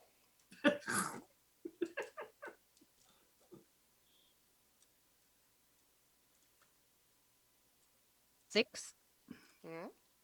2, and another 6. Okay. They're not buying it. Yeah, I think the two of you are listening to Shanda kind of say all this, and you just like, you know that that's not true. She's just like, you have just watched her interacting with everyone and realized it's like this is a big fancy party, like the upper crust, the elites here. This is not something supplied by a down on her luck bootlegger. I feel like I would believe her because I'm slow Mm. and foggy. And I did believe her to put some dirt on it. So I feel like she could pretty much say anything to me right now and I'd be like, yeah. I'm manifesting good things, okay? Capiche? You understand? All right. Manifest faster so we can get out of here. So, you are looking up through this gate at this mansion, and it's just as you're watching, the hilltop that it's on and the height of the mansion seems to just be magnifying till it's just looming above you. This monolith of darkness with just the little bit of light and music coming from the top. The jazz just subtly in a minor key. Sounds of a muted trumpet echoing in the distance.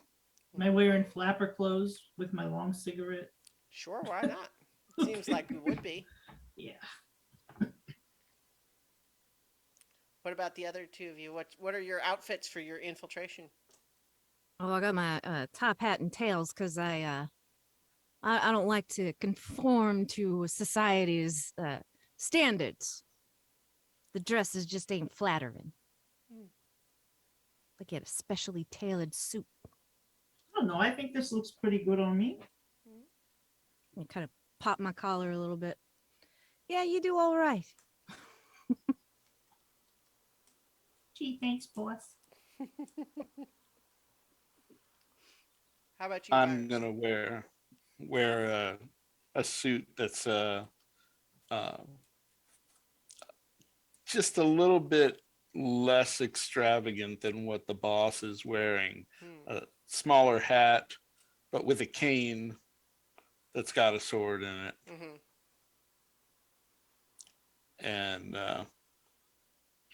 shorter tails, and just make sure that I'm not outshining the boss. Mm-hmm. All right. As all of you are preparing for this, you know that this is the time, this is the moment that you've been preparing for and working towards. But also, you know that your adversary is dangerous. If this is his realm, he will have lots of defenses around him, and he will have lots of control. This is dangerous, but you're desperate. So, what are you going to do? We got to Got the figure key to the out. back door. We got to figure Yeah. out which way he might try to escape. Well, don't imagine he'd come through the front. Maybe he would. I mean, that's the obvious thing. But you don't think these guys got like secret ways out the back? He's probably got a tunnel somewhere. Should have brought the He's got a TNT. tunnel, or he's got a car somewhere. Wait a minute. Didn't you say that he used to think that he was like part of the only people in the whole world? Yeah, Oh yeah, and he didn't lived they live in in a some like cave. underground bunker or something like that? Yeah, big underground cave. So I bet you his escape hatch is underground. Knew we should have brought the TNT. Kind of smack Byron on the shoulders. Why didn't you remind me?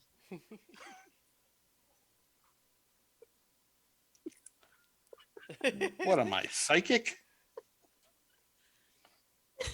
He was real caught up in thinking about this knife in my belly. That's all. It's festering. You're gonna be fine.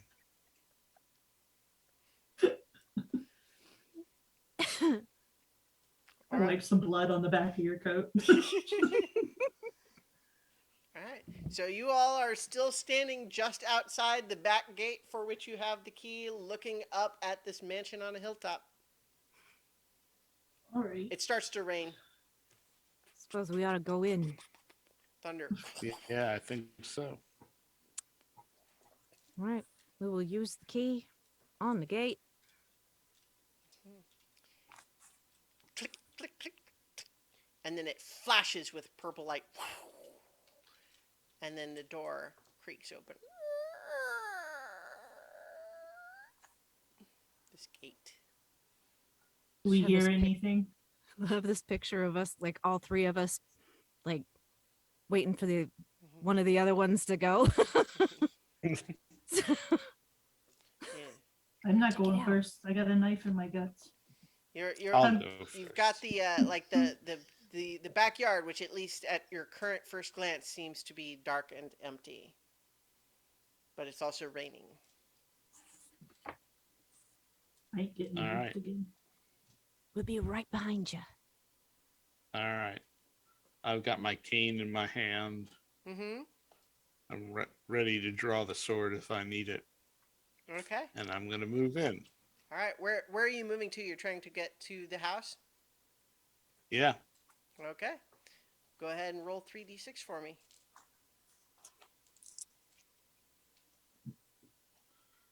2 4s and a 6. Okay. I think that as you are making your way up the hill towards the back door, you're finding that as you keep climbing the hill just seems like it's getting taller and taller and taller, and you're just not making any progress. You're looking up at that back door and you're trying to climb the hill, but it's just like it's so high, and you're trying to make your way up there. You are also currently slow at the moment, which means for every physical challenge, you're going to take an extra d6 moving forward. Okay. Shanda and Talinda, Byron seems like he's having a hard time. He was making good progress until he started up this hill, and now it just seems like he's moving in slow motion. Hmm. Like Squid Game, we got to go the opposite way. Yeah, I was kind of thinking that. And I'm going to turn around backwards. Okay. And we'll walk backwards. Okay. Yeah. Roll 46 to try to walk through an unfamiliar yard to a house up a hill backwards. 2. Another 2. Okay. 5. No, 3. Okay. I think that as you, Shanda, are backing your way into this yard, you suddenly, through the gate that you've just entered, you're seeing a vision of your old life through that gate. Tell us what you see. It's a pleasant memory. I am seeing myself dispensing medicines to the people that really need it. I was good at my job and I used to help people. Hmm. And just seeing them like come into the shop and get their prescriptions, and then they come in a few days later and they're all better, like just made me happy. Hmm. And I don't get to do that anymore. So I think as you are backing towards the house, you're just suddenly struck by the feeling that you are moving further and further away from that life. And as you are making your progress in that direction, you suddenly bump into someone and turn around, and it is the gravedigger who just says, "Well, isn't this a surprise?" Well, fancy meeting you here. Indeed. And I happen to know that you were not invited. What are you talking about? What else would I be doing here? He gives you a look like, hmm, like, come Look, I on. gotta make sure all the product is as described. I worked hard on this shipment, okay? While Shanda is attempting to have that conversation, what are you doing, Talinda? Do I see him? Yeah, well, so I think you were watching Shanda kind of awkwardly back her way into the yard and bump into somebody that she's. I think you're not close enough to see who it is, but she's bumped into someone and is talking to them. But I know it's not Byron, right? Well, yeah, you can still see Byron up on the hill. Okay. I'm gonna slowly pull out my little mini hand crossbow out of Mhm. my little thigh strap Yeah. through the gap in my dress. and start creeping forward. Okay. And when I recognize him, Mm-hmm. I'm going to shoot him. Nice. I love it. I would have made this a 3d6, but it's 4 because you are slow. Oh, 6, Okay. 4, 5, 2.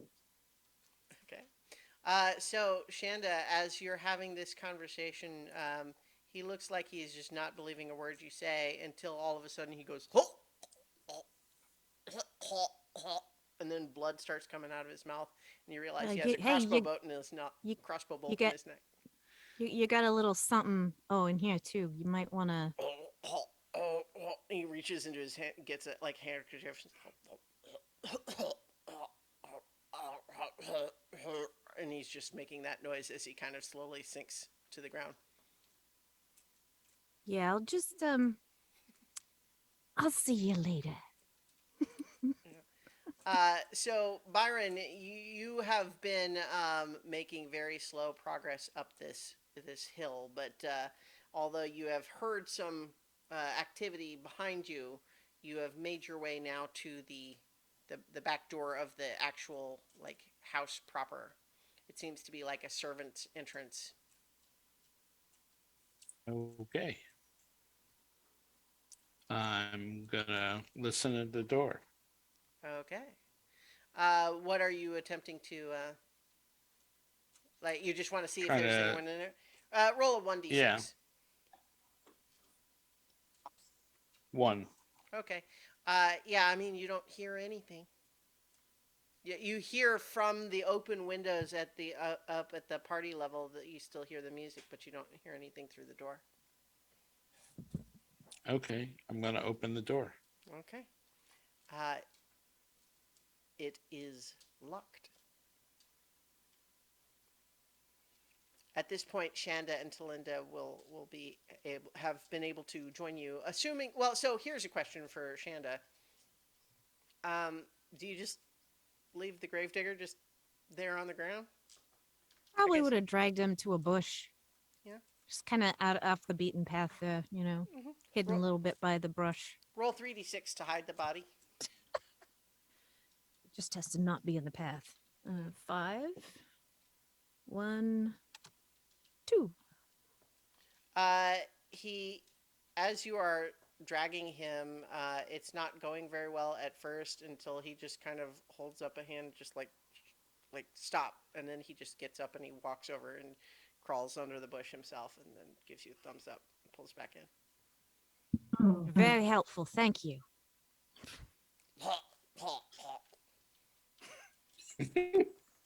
we should have left that grave open. What are you gonna do? Shall we? Offer her my arm. I'll slide my little baby crossbow back in. Take it. Incidentally, I just was realizing that, like, of course, you are now in your fancy flapper dress, but you do still have the knife sticking out of your belly. Yep. I'll be right back. Okay. I imagine there's like blood had to have running it. down. Well, I mean, we had to have it specially made, Mhm. Yeah. But I mean, they're used to people with tails and Yeah. stuff, so. Well, the we just alteration put it on was the other honestly side. not that complicated. You know, it was just really kind of like, They took the knife out and jammed it back in. straightforward. Yeah. In any case, you go up to join Byron. He explains that the door there is locked. Okay, well, how about this? We were talking about, maybe he had another way out. So we got this door. Are there any other doors over here? I mean, Maybe you we- can look around for more doors, but right now you are at one door. Maybe we ought to do just a little bit of reconnaissance before we just go charging in. Oh yeah, yeah. I will go to the left and check if there are any doors over on the left. Okay. When you say the left, what do you mean? Like this Like is a from the building, left it's- of the door that we're in front Okay, of. Like so I'll going go As left. you're around looking the- at the door. Right, that like way. there is not a door immediately to the left of this door. But if you mean you're walking around the building to the left, how Yeah. far around are you going to go?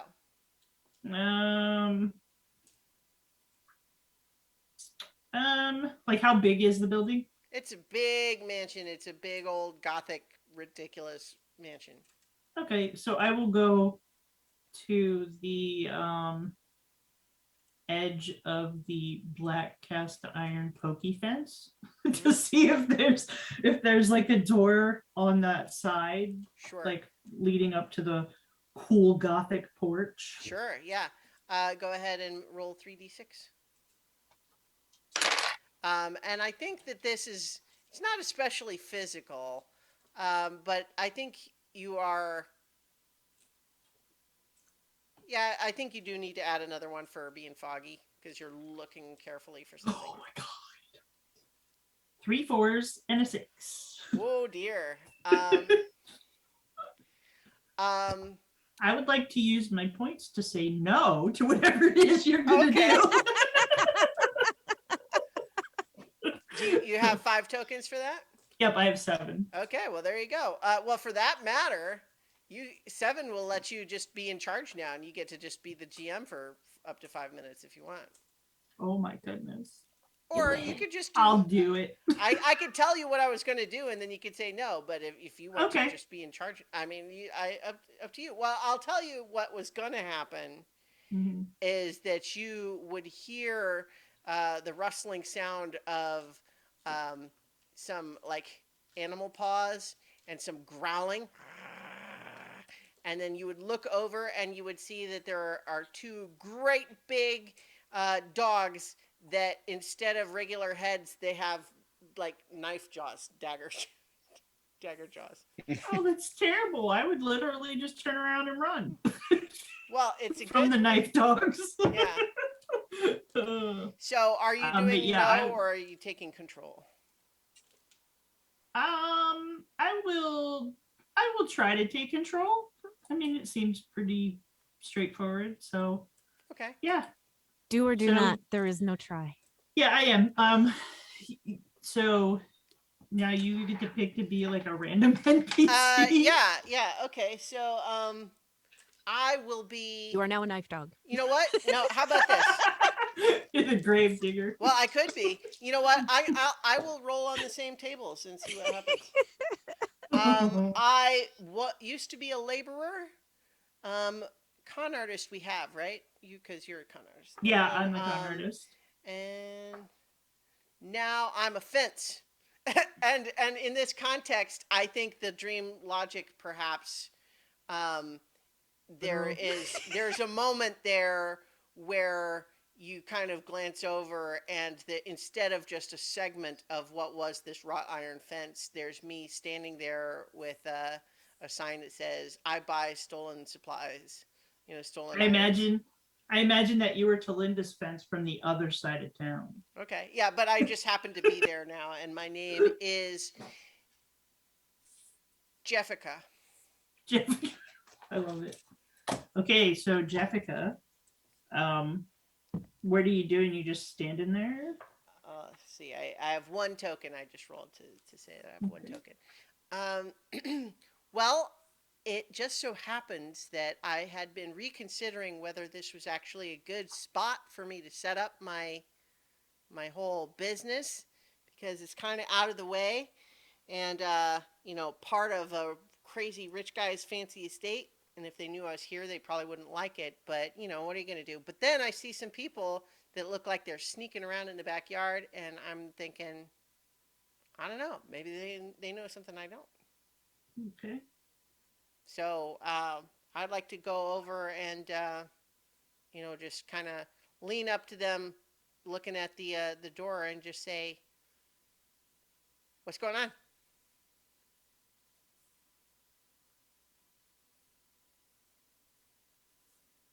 Does she have to roll? I'm not at the. Would you have to roll to like ask them? Well, no, it's up to you. So you roll when you do something risky, dangerous, or important. I was thinking this was just role play for the moment. Yeah, that's what I thought too. Yeah. What's going on? Oh, we're getting ready to go inside, but we need to open the door. Oh yeah. Do you have the key? Well, let's see. I'll dig through my pockets to see if I don't know. Like well, how about this? I have got a bunch of stolen lockpicks. Maybe I could try to open it. You can try. Okay. Roll since you're what was you were a laborer before? Yeah. Okay. Um, I think you laborers probably don't know much about lock picking. No. So Well, I would say I think that it's really kind of a case where I had a thief client who is so hard on his, down on his luck that he had to sell me his lockpicks, and I just have them that for that reason. yeah. So I would think because you're a fence though, Hmm. 3d6. Okay, sure. Seems like the Um, kind of thing maybe a con artist could do too. Well, I guess they can't talk their way I- to unlock the door. I could talk the door open, don't you? Oh, I would like to pour some whiskey in the lock and loosen it up. Sure. Well, I just realized that we should have the 5-minute timer going. I just started. I checked. It was like 9:37, and now it's 9:39. Okay, So it's all been right. 2 minutes. All right. So I'm rolling 3d6. Yep. Okay. A 4 and 2 1s. So Ooh. yeah, I screwed up somehow. I think that the lockpick breaks off inside, and you can't get it out again. Uh-oh. Sorry, folks. This is turns out that this is hard to do. Actually, I was trying to open it for you, see, but now it looks like I broke it. You know what? I am gonna pour some alcohol in there, see if I can loosen up that lock.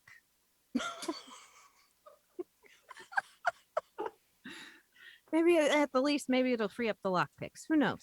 We're gonna give it a shot. What I will Right. what I will say too, though, is that you paid the tokens to take control. You can do what you want.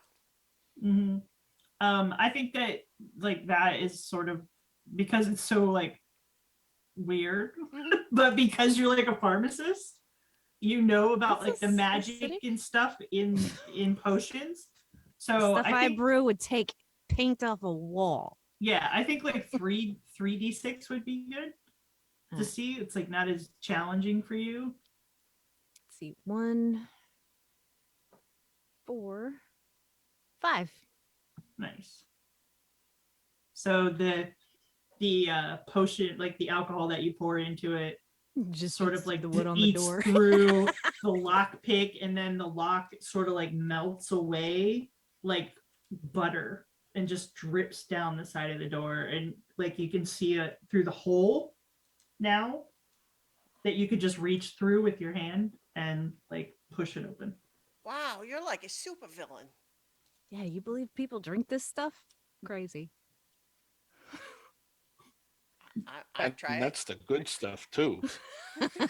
I'm gonna look through the hole in the door and see what I can see. Um, mm, roll 2d6. 2, 4. Okay. When you look through, it's kind of dark. There's like torch lamps on both sides of the wall, but they're really low burning. So it's just shedding like light in maybe like 15 feet down the hallway. Don't see anybody, huh? Nope. All right. Well, Byron, you're the muscle. I'll loosen it up All for right. So what are we doing? We need to go into this house. We need to figure out how the guy who owns it is going to try and escape. Well, you. You seen any tunnels around here? so that's the Yep. time. So Yep. Yep. I think that having eaten through the lock, you it's trivial to open the door at this point. So it's a question. Seems Still dark sending him inside. first. Yeah. Did the knife dogs chase me when I ran back to the door? I think that they didn't see. Well, so I guess you tell me because this I is would like I would like to have befriended one of them all right. and be carrying it like it was just a little sort of like Knife rocket knife puppy. dog. Yeah. Nice. So Yeah. like it was a great big Doberman Pinscher, but now you're holding it like a little Chihuahua in your arm. Yeah. Yeah. Nice. I think that's fair. Hmm. Hmm. So Jessica is there though. I'd be So like, oh my God, Jessica, what are you doing here? I got a bunch of jewels I got from this crooked grave digger. I'll have to hook you up later. We could do some deals. oh, I was just thinking that my life needed more adventure to it. I need to just be able to go with the flow and see what's happening. That's why I just thought I would help out with whatever you're doing here. What is that, by the way? We're gonna kill this bastard. Oh, fun. Yeah, like he needs to die. He's awful. All right, I'll take your Awful. word for it. How can I help? Are we going in? Did the door just like fall off the hinges? Well, no, but you can easily reach through and open it if you like, because the lock has been dissolved. You can just push it open. um, All right, let's go in. All right. You appear to have entered into a storage room. is there? I'd like to look around to see if there's like a floor hatch, sort of maybe hidden, Hmm. where he might try to get, like escape into. Mm-hmm. Mm-hmm. Mm-hmm. I Go got an ahead. idea. Oh. Well, if you're looking for a hatch, usually those things they have like drains and stuff where like, water, anything that's like liquid will flow to the center or the low Mhm. spot, you know, it'll Yeah, drip I down saw there. that in Goonies. Yeah. Wait, what's that? I don't know. Never say die. Maybe we should try that. And are there any I'm sure what is this like it's a storage room. Is it like for food stuff or cleaning supplies or Yeah, it seems like it's dry goods, food stuff, and cleaning supplies. And there is definitely a set of wooden stairs that go up a level. But I think if you want to search this room first, I think so. What I was going to start is that this is pretty well hidden, so it would Mhm. be like a 5d6. But I think if you make use of Shonda's sort of suggestion, if you find some way to like make use of that, that would be reduced by one. Um, and then I think maybe being your journalist, con artist, sort of looking for escape routes, that feels like that would An be another one. investigator. Yeah, but then you're also still foggy. Mhm. So, Yeah. but So four. yeah, Okay. yeah. Um, is there like a barrel, maybe like a barrel of oil, like that they use to light the lanterns or something like in this storage room? Well, I specifically had just said that it was dry goods, but I did also Oh say yeah. cleaning supplies. Yeah. Okay. So I think that there is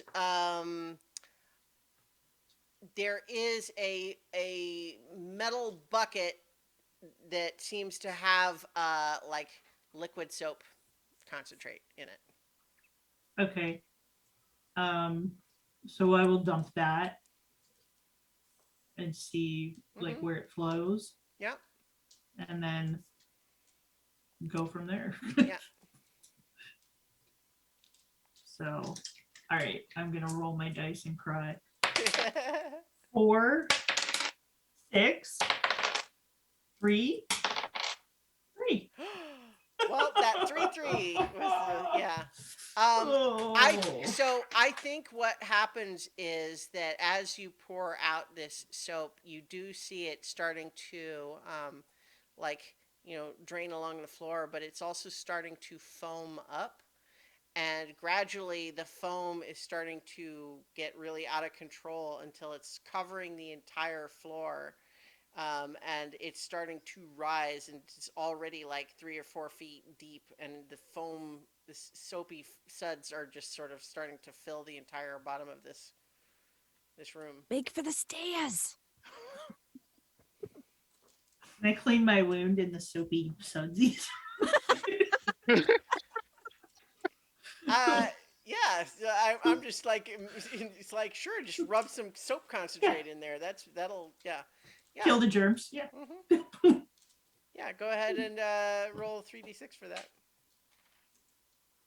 2, 3, 2. Yeah.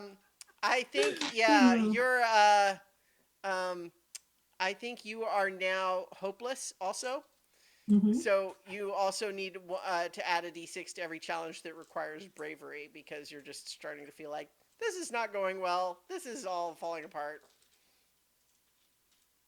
I can't. You're muted, muted. Starla. I say, I'm going to expend 5 of my points and say no. Okay. Okay. All right. So the soap then turns out that it actually does have antimicrobial properties. And although it does not heal you, it does also not cause harm. Okay. And it you're able to use enough of it that the stain that it makes on your dress, you can cover the entire dress with, so that now it's all stained that color. I'll do it. I always like red. Red's a good color. So you're all climbing up the stairs, and you're covered from the waist down in soap suds. Mm-hmm. All right. So are you just kind of hurrying up through that door? Well, hurry casually. All right. Casual hurriers. Well, so the door opens into what seems like it is the back hallway of like the main sort of like entrance level. You know, the mansion that has the great big foyer with the big staircase and all of that sort of thing. You're coming in from like one of the back hallways that's sort of around behind the great big staircase. But you can hear activity of this party. You can hear people talking and milling around, but you don't see anybody immediately outside the door. I feel sad that, like, we used to go to parties, and I wish we were dancing. Did you ever go to that club where they, this just reminded me, did you ever go to that club where they have the bubbles? They do the bubble night. Yes. Oh yeah, it's the it was best. such great fun. I was there once, and there was like this trio there, and they were having so much fun. I don't know. It was just Oh crazy. yeah. And they play that one song, the Yes. that one, The yeah. boots and pants song. Oh yes.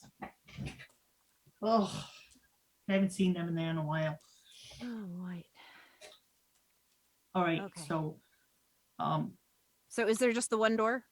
Well, so the door out of the like the basement area that you had come in from leads to this back hallway. That's all that's, so from the hallway, you could make your way out front to that big open foyer, but you definitely hear people in there. And in fact, actually, as you are standing there listening, you hear a voice start to clear their throat and kind of addresses like, all right. So we all know why we are here tonight, and it's not something that I look forward to every year, but I understand its importance.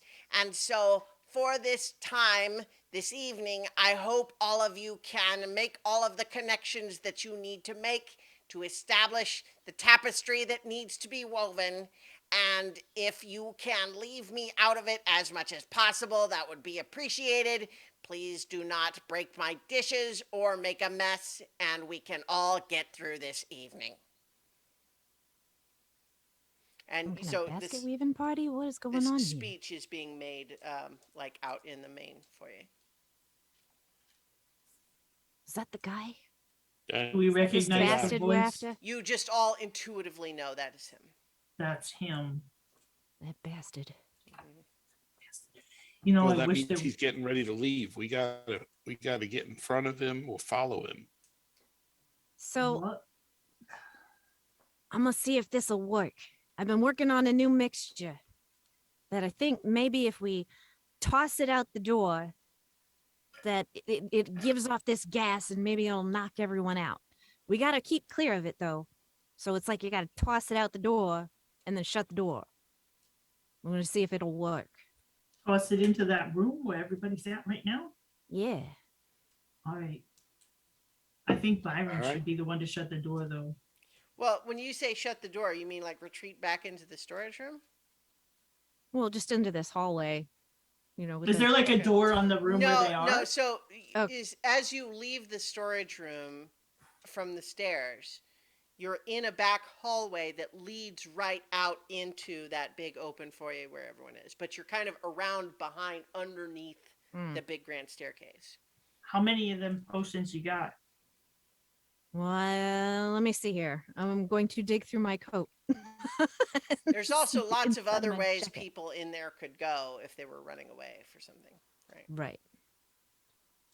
Well, what if, like, if you've got more than one, maybe we could toss them in from different sides, so that way they get people who are trying to leave. Like, we could go outside and maybe toss one in the I window. don't think we can go back the way we came in, though. It's all filled with bubbles. They're all right. They're just bubbles. Yeah, you say that. Well, back when I went to pharmacy school, man, there was some crazy pranks. Like, I still don't think they recovered the teacher's lounge after the freshmen got through with it that one year. You all still incidentally are covered to the waist with the sets that are still clinging to you. All right, give me the potion, boss. I'm gonna throw it in the room. Well, wait, because they might escape out the other doors. That's what we're saying. Like, it might not get him. He could go out the other way. We need to find a way to get somebody on that He's- other side. There's got to be another door here.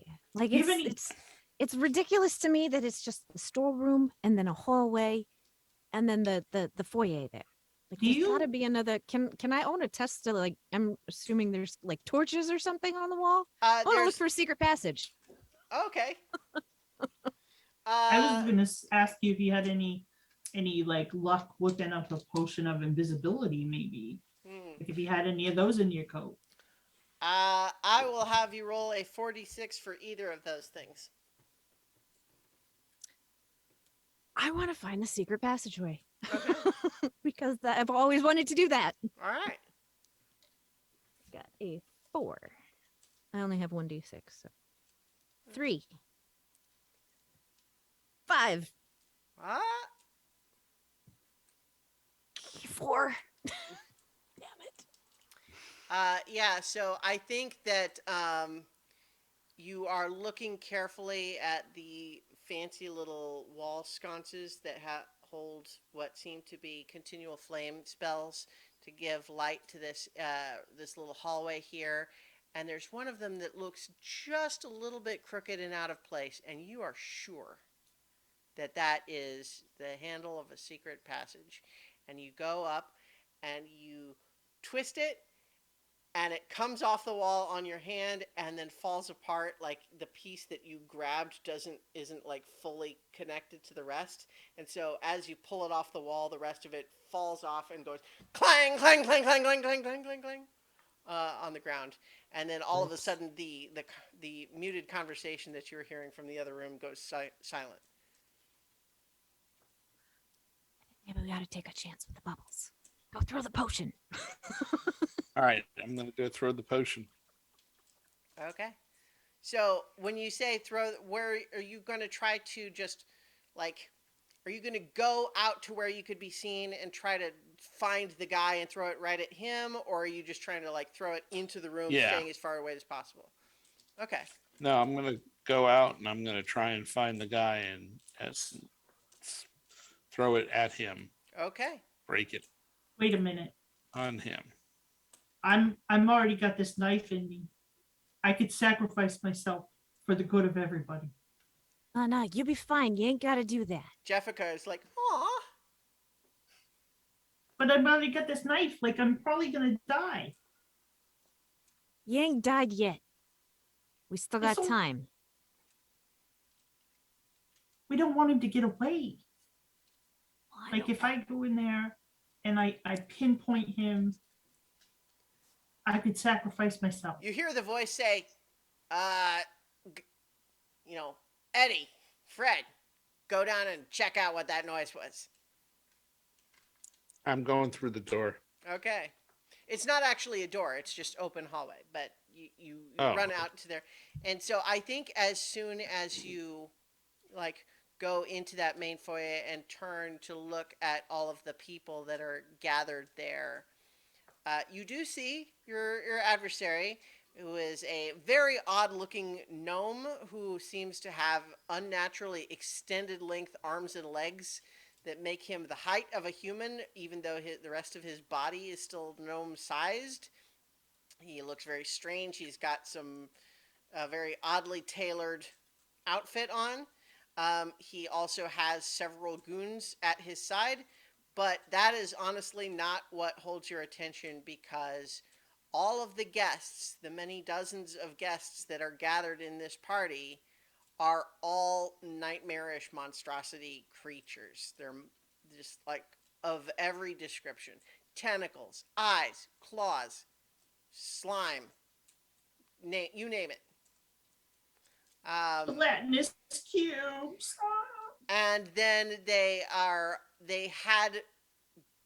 have all sorts of weird spectral tethers going from one to another.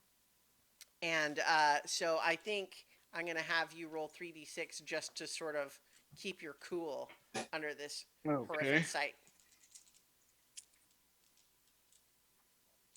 A 5, a 2, and a 3. All right, you hold it together, man. You've got it, and I'm you can a see him. battle-hardened veteran. Yeah, there you see him. You see the guy, and I you've got see the him. vial I'm in your gonna hand. throw the. Okay. I'm gonna throw it. All right. Roll 4d6. I was in the war. I threw grenades. Yeah. So I'll let you take it down to 3d6. You are still slow though, so that's going to put it back up. All right. I lost one to the floor. 1, 2, 3, 6. Ah, that's a success. And so it's a success, and you get a token. And so as you hurl this vial, narrate. Are you trying to have it like shatter on the floor at his feet? I want it to shatter on his chest, Mm-hmm. so the potion just vaporizes right in his face and knocks him out. Okay. So yeah, as you hurl this vial, it does it like the glass shatters in a way that seems almost improbable, but like it just vaporizes, and it bursts out in this like purple cloud that envelops his head and shoulders, and all of the creatures around sort of jump back and gasp in surprise, and the goons nearby are starting down towards you. But as you watch, the figure of your adversary sort of reels, wobbles, and then sort of falls flat back onto his back. But he is up at like the top of this grand staircase, and you see his goons coming down towards you. All right. I draw my sword. All right. So Shanda, Talinda, what are you doing? What did we hear? You saw Byron run out into the open area where you can kind of just still see him, I think, where he's now turned to look up the staircase that you were behind, right? And then you see him throw the vial and then draw his sword. Oh, I think we better run. What are you doing? You know knocking him out is insufficient. You have to kill him. Ugh. I will reach into my dress slit and take my little hand crossbow out. Mm-hmm. Wait, hold And on a second. And from within my coat, I am going to take out. I guess I have to be three little vials that are an antidote to the gas that'll render us immune to the conditions of them. Okay. Roll 3d6 for that. See if I'm good at my job. Let's see. 5. 1. 3. All right. Yeah, you've got antidote vials. I'm gonna give her one. Bottoms up. I'll get like a shot. Okay. And then Jefficus is like, I'm okay. Good thing I brought my bandoliers though. And she like pulls open like a false front on her dress, and she's just got like a whole like row of like throwing knives. Nice. We need to talk. I'm gonna rip off a corner of the bottom of my dress and I'm gonna tie it around Jessica's face like a little mask so that she might be slightly more immune to the vapors of the gas. All right. I will let you just do that. You can roll a 1d6. 6. Woohoo! All right. Nice.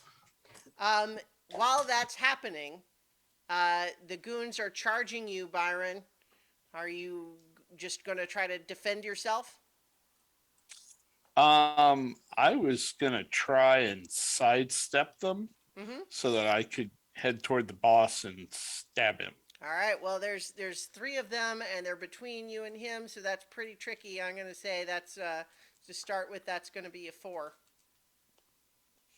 Okay. I'm slowed, so that's a 5, Mm-hmm. and I was in the wars, so that's back down to a 4. Yep. I think that's All right. entirely fair. All right. 2 4s, a 3, and a 6. Okay, well, those 2 4s are unfortunately what makes this not work ideally. I think as you manage to try to juke back and forward to get around one of these guys, one of them has a club and he manages to just clock you on the side of the head with it, and you're now foggy as well as slow.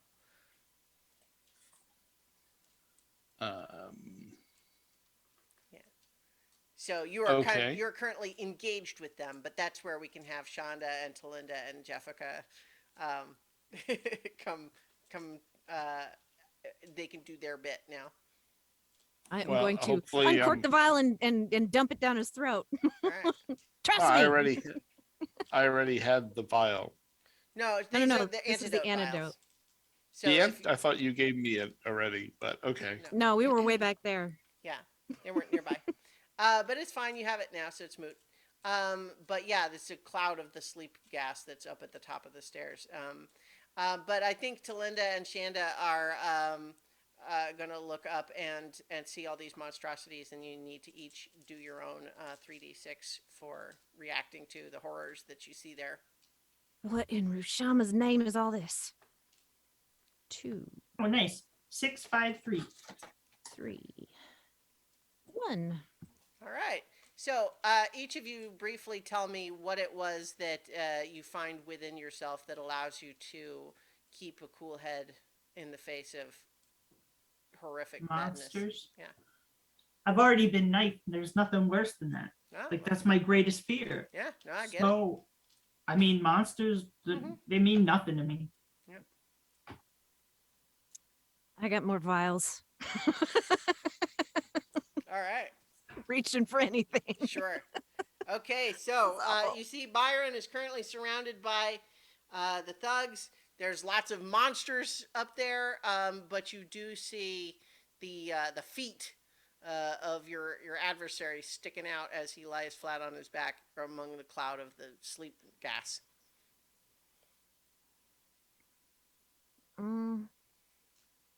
Well, probably ought to try to get to the stairs and get up to where he is. Mm-hmm. Can I see him from like the bottom? I can see him, right? You see the bottoms of his feet. Okay. Does your crossbow the thing bottom- have one of those what you call them with the hooks and the grappling things? Uh, Can it do sure. that? It sure can. I don't know. Yes. Mhm. Pull it out from your other thigh holster, huh? Yeah. Yeah. I have two. I have two Mhm. thigh holsters, obviously. Any good con woman would. Sure. Yeah. Gotta keep myself safe. So the one on the left side, Mm. it actually is the grappling crossbow. Mhm. So I will fire that off up at his foot Okay. and like pierce through his foot and Okay. then yank him down. Oh, so you're not grappling up there to him. You're trying to grapple him Nope. to you. Okay. Yep. I thought it would have been funny for me to hang on to you in my tux and you in your dress and me go flying through the air, but okay. That'll work I too. like. uh, I mean, maybe it won't work and he'll just be hanging there and we can do that anyway. Like, so, given that you have a gnome-sized foot, the bottom of which is your only target, currently surrounded by a cloud of knockout gas, probably 40, 50 feet away, that's a 5d6. okay, And you would be slow, right. so that would be 6. Mhm. But let me know if you think that there's anything else that might. No, I'm good. I'll just roll 6 and see what happens. It is possible that you could go 1, 2, 3, 4, 5, 6 and make it. Yahtzee. Mhm. 4. 4. 3. 3. 6. 5. As you are getting ready to fire your grapple gun, it explodes in your hand, and 2 of the jagged hooks on the end of the grapple bolt stick into your belly alongside the knife that was already there. Yeah, and I'm afraid that is going to count as 2. So hopeless and nameless. So that means also 1d6 to every challenge that requires bravery, and 1d6 to every challenge that involves other people. Oh, no. Basically, like every challenge is like 8d6 now. That's hilarious. And also, I've been knifed thrice. Mm. Rice knife. That's my Oh, new so name. bear in mind they don't like stack, meaning you would only have like you only take the extra d6 for physical challenge if it's a physical thing, right? Right. And so it's not like all of those added together every time, but still, nonetheless, Shanda, Talinda has tried with her grapple gun and it went rather catastrophically badly. And now what are you doing? Um, Byron is also still kind of tied up with the Right. other thugs. um, can I get to the stairs? I mean, Or you the can blocks? you would have it would be risky because there's the thugs are there. So basically, you could roll for it. You could certainly try. Ugh. I feel like I don't really have anything that's going to help me with that. And the gas has not come down the stairs at all. Well, I mean, it's drifting down a little bit, but it was mostly centered right around where, like, it literally Oh. splashed onto his chest, right? Right. So, how about I have a vial that acts like a flashbang, Okay. and I will throw it towards the monsters near at the nearest staircase, Mm-hmm. and follow after it and try to get up the stairs without them seeing me, because I know that Percival does not like it was the bad light, so like I'm taking that to account, and I'm gonna Sure. give it a literal interpretation. Well, he's also The bad light. unconscious, right? But Right. yeah. So at the same time, yeah. So I think that's a 46. Okay. And also bear in mind that, like, you're going to, we're talking about being able to get by them. It's not like nobody's going to know you're there. Yeah. Yeah. But I'm hoping it blinds and deafens them a little bit. yeah. Let's see. Okay. 2, 1, 5. Please let this work. 3. Ah, all right. So No just, 6s, but yeah, narrate the scene as you throw your flashbang and make your way up the stairs past these temporarily blinded and stunned monstrosities. right. So everything slows down once again into slow motion, and I take a glance and I see Byron fighting valiantly against these thugs, and as Talinda crumples into herself and I'm gonna be the hero, and I pull a fistful of vials and toss them towards the staircase where these horrible monsters are swarming, and they go off with an enormous noise and this flash that fills the room. Mm-hmm. And I run straight into the light and grab onto the banister, swing around, and start running up the stairs. Nice. All in slow motion, of course. Of course. So, Byron, while you see Talinda's grappling gun fail, and then Shonda is like making her way up the stairs, you're still surrounded by these thugs, and you know that you know maybe Shanda has made her way up there, but these thugs are going to run right back up there to her if you don't keep them busy. All right. I'm gonna try and interpose myself between them and the stairs, Mhm. and then I'm gonna attack the first one. I got my cane sheath in one hand and my sword in the other hand, and Mhm. I'm looking to, like slice their legs so that they can't get up the stairs. Okay. So I don't how want to about kill them. I just want to slow them down. sure? So how about a 46, which I think will, your soldier will certainly help you, but your slowed state will Hmm. make that a wash. So 46. I rolled 3 1s and a 6. Oh dear. Yeah. So that's um, the three I ones. now have 3 1s, Mm-hmm. which is really, really bad, except I'm going to say no. Well, so wait for me to Oh, say what I was going to happen, okay. and then All you right. can have me replace it with something gentler. Is the mechanic? So, Okay. I think with the 3 1s, the first thing that would happen is that you're just slashing at them, and you're discovering that they are miraculously all wearing shin guards, metal shin guards that prevent you from slicing their legs.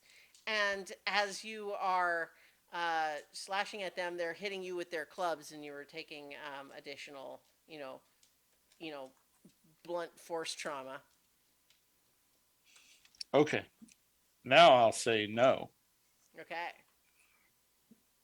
So that will And cost me 5 of my 8 tokens. yes. So I think in this context, then you are. It is still not quite uh, a success, but I will say that you do manage, at least in the process of taking additional blunt force trauma, you are able to keep the attention of all three of these soldiers. So they are not All right. slowed or injured, but they are nonetheless at least occupied for the moment by beating you up. So you are currently hopeless as well. Oh, okay. So Talinda, how are you doing? I'm kind of laying here with my knife dog. Mm-hmm. I'm just like, I don't even know. And then I look at my knife dog and I realize it's a dog with a knife head. Mm-hmm. And I'm just going to throw my knife dog over the banister Okay. and hope that it lands face down on Percival Cankers. All right. So I think that this is a physical challenge. So you will have one extra for that. And I'm trying to think, like, I think you have the knife dog's cooperation in this, but it's also not exactly something it's trained for. It's usually like, you know, it usually kind of directs its own motion as opposed to being hurled. Right.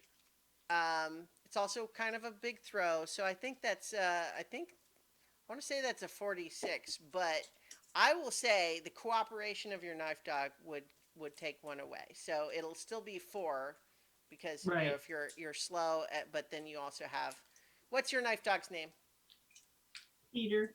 Peter. You have Peter's cooperation. Yes, Peter.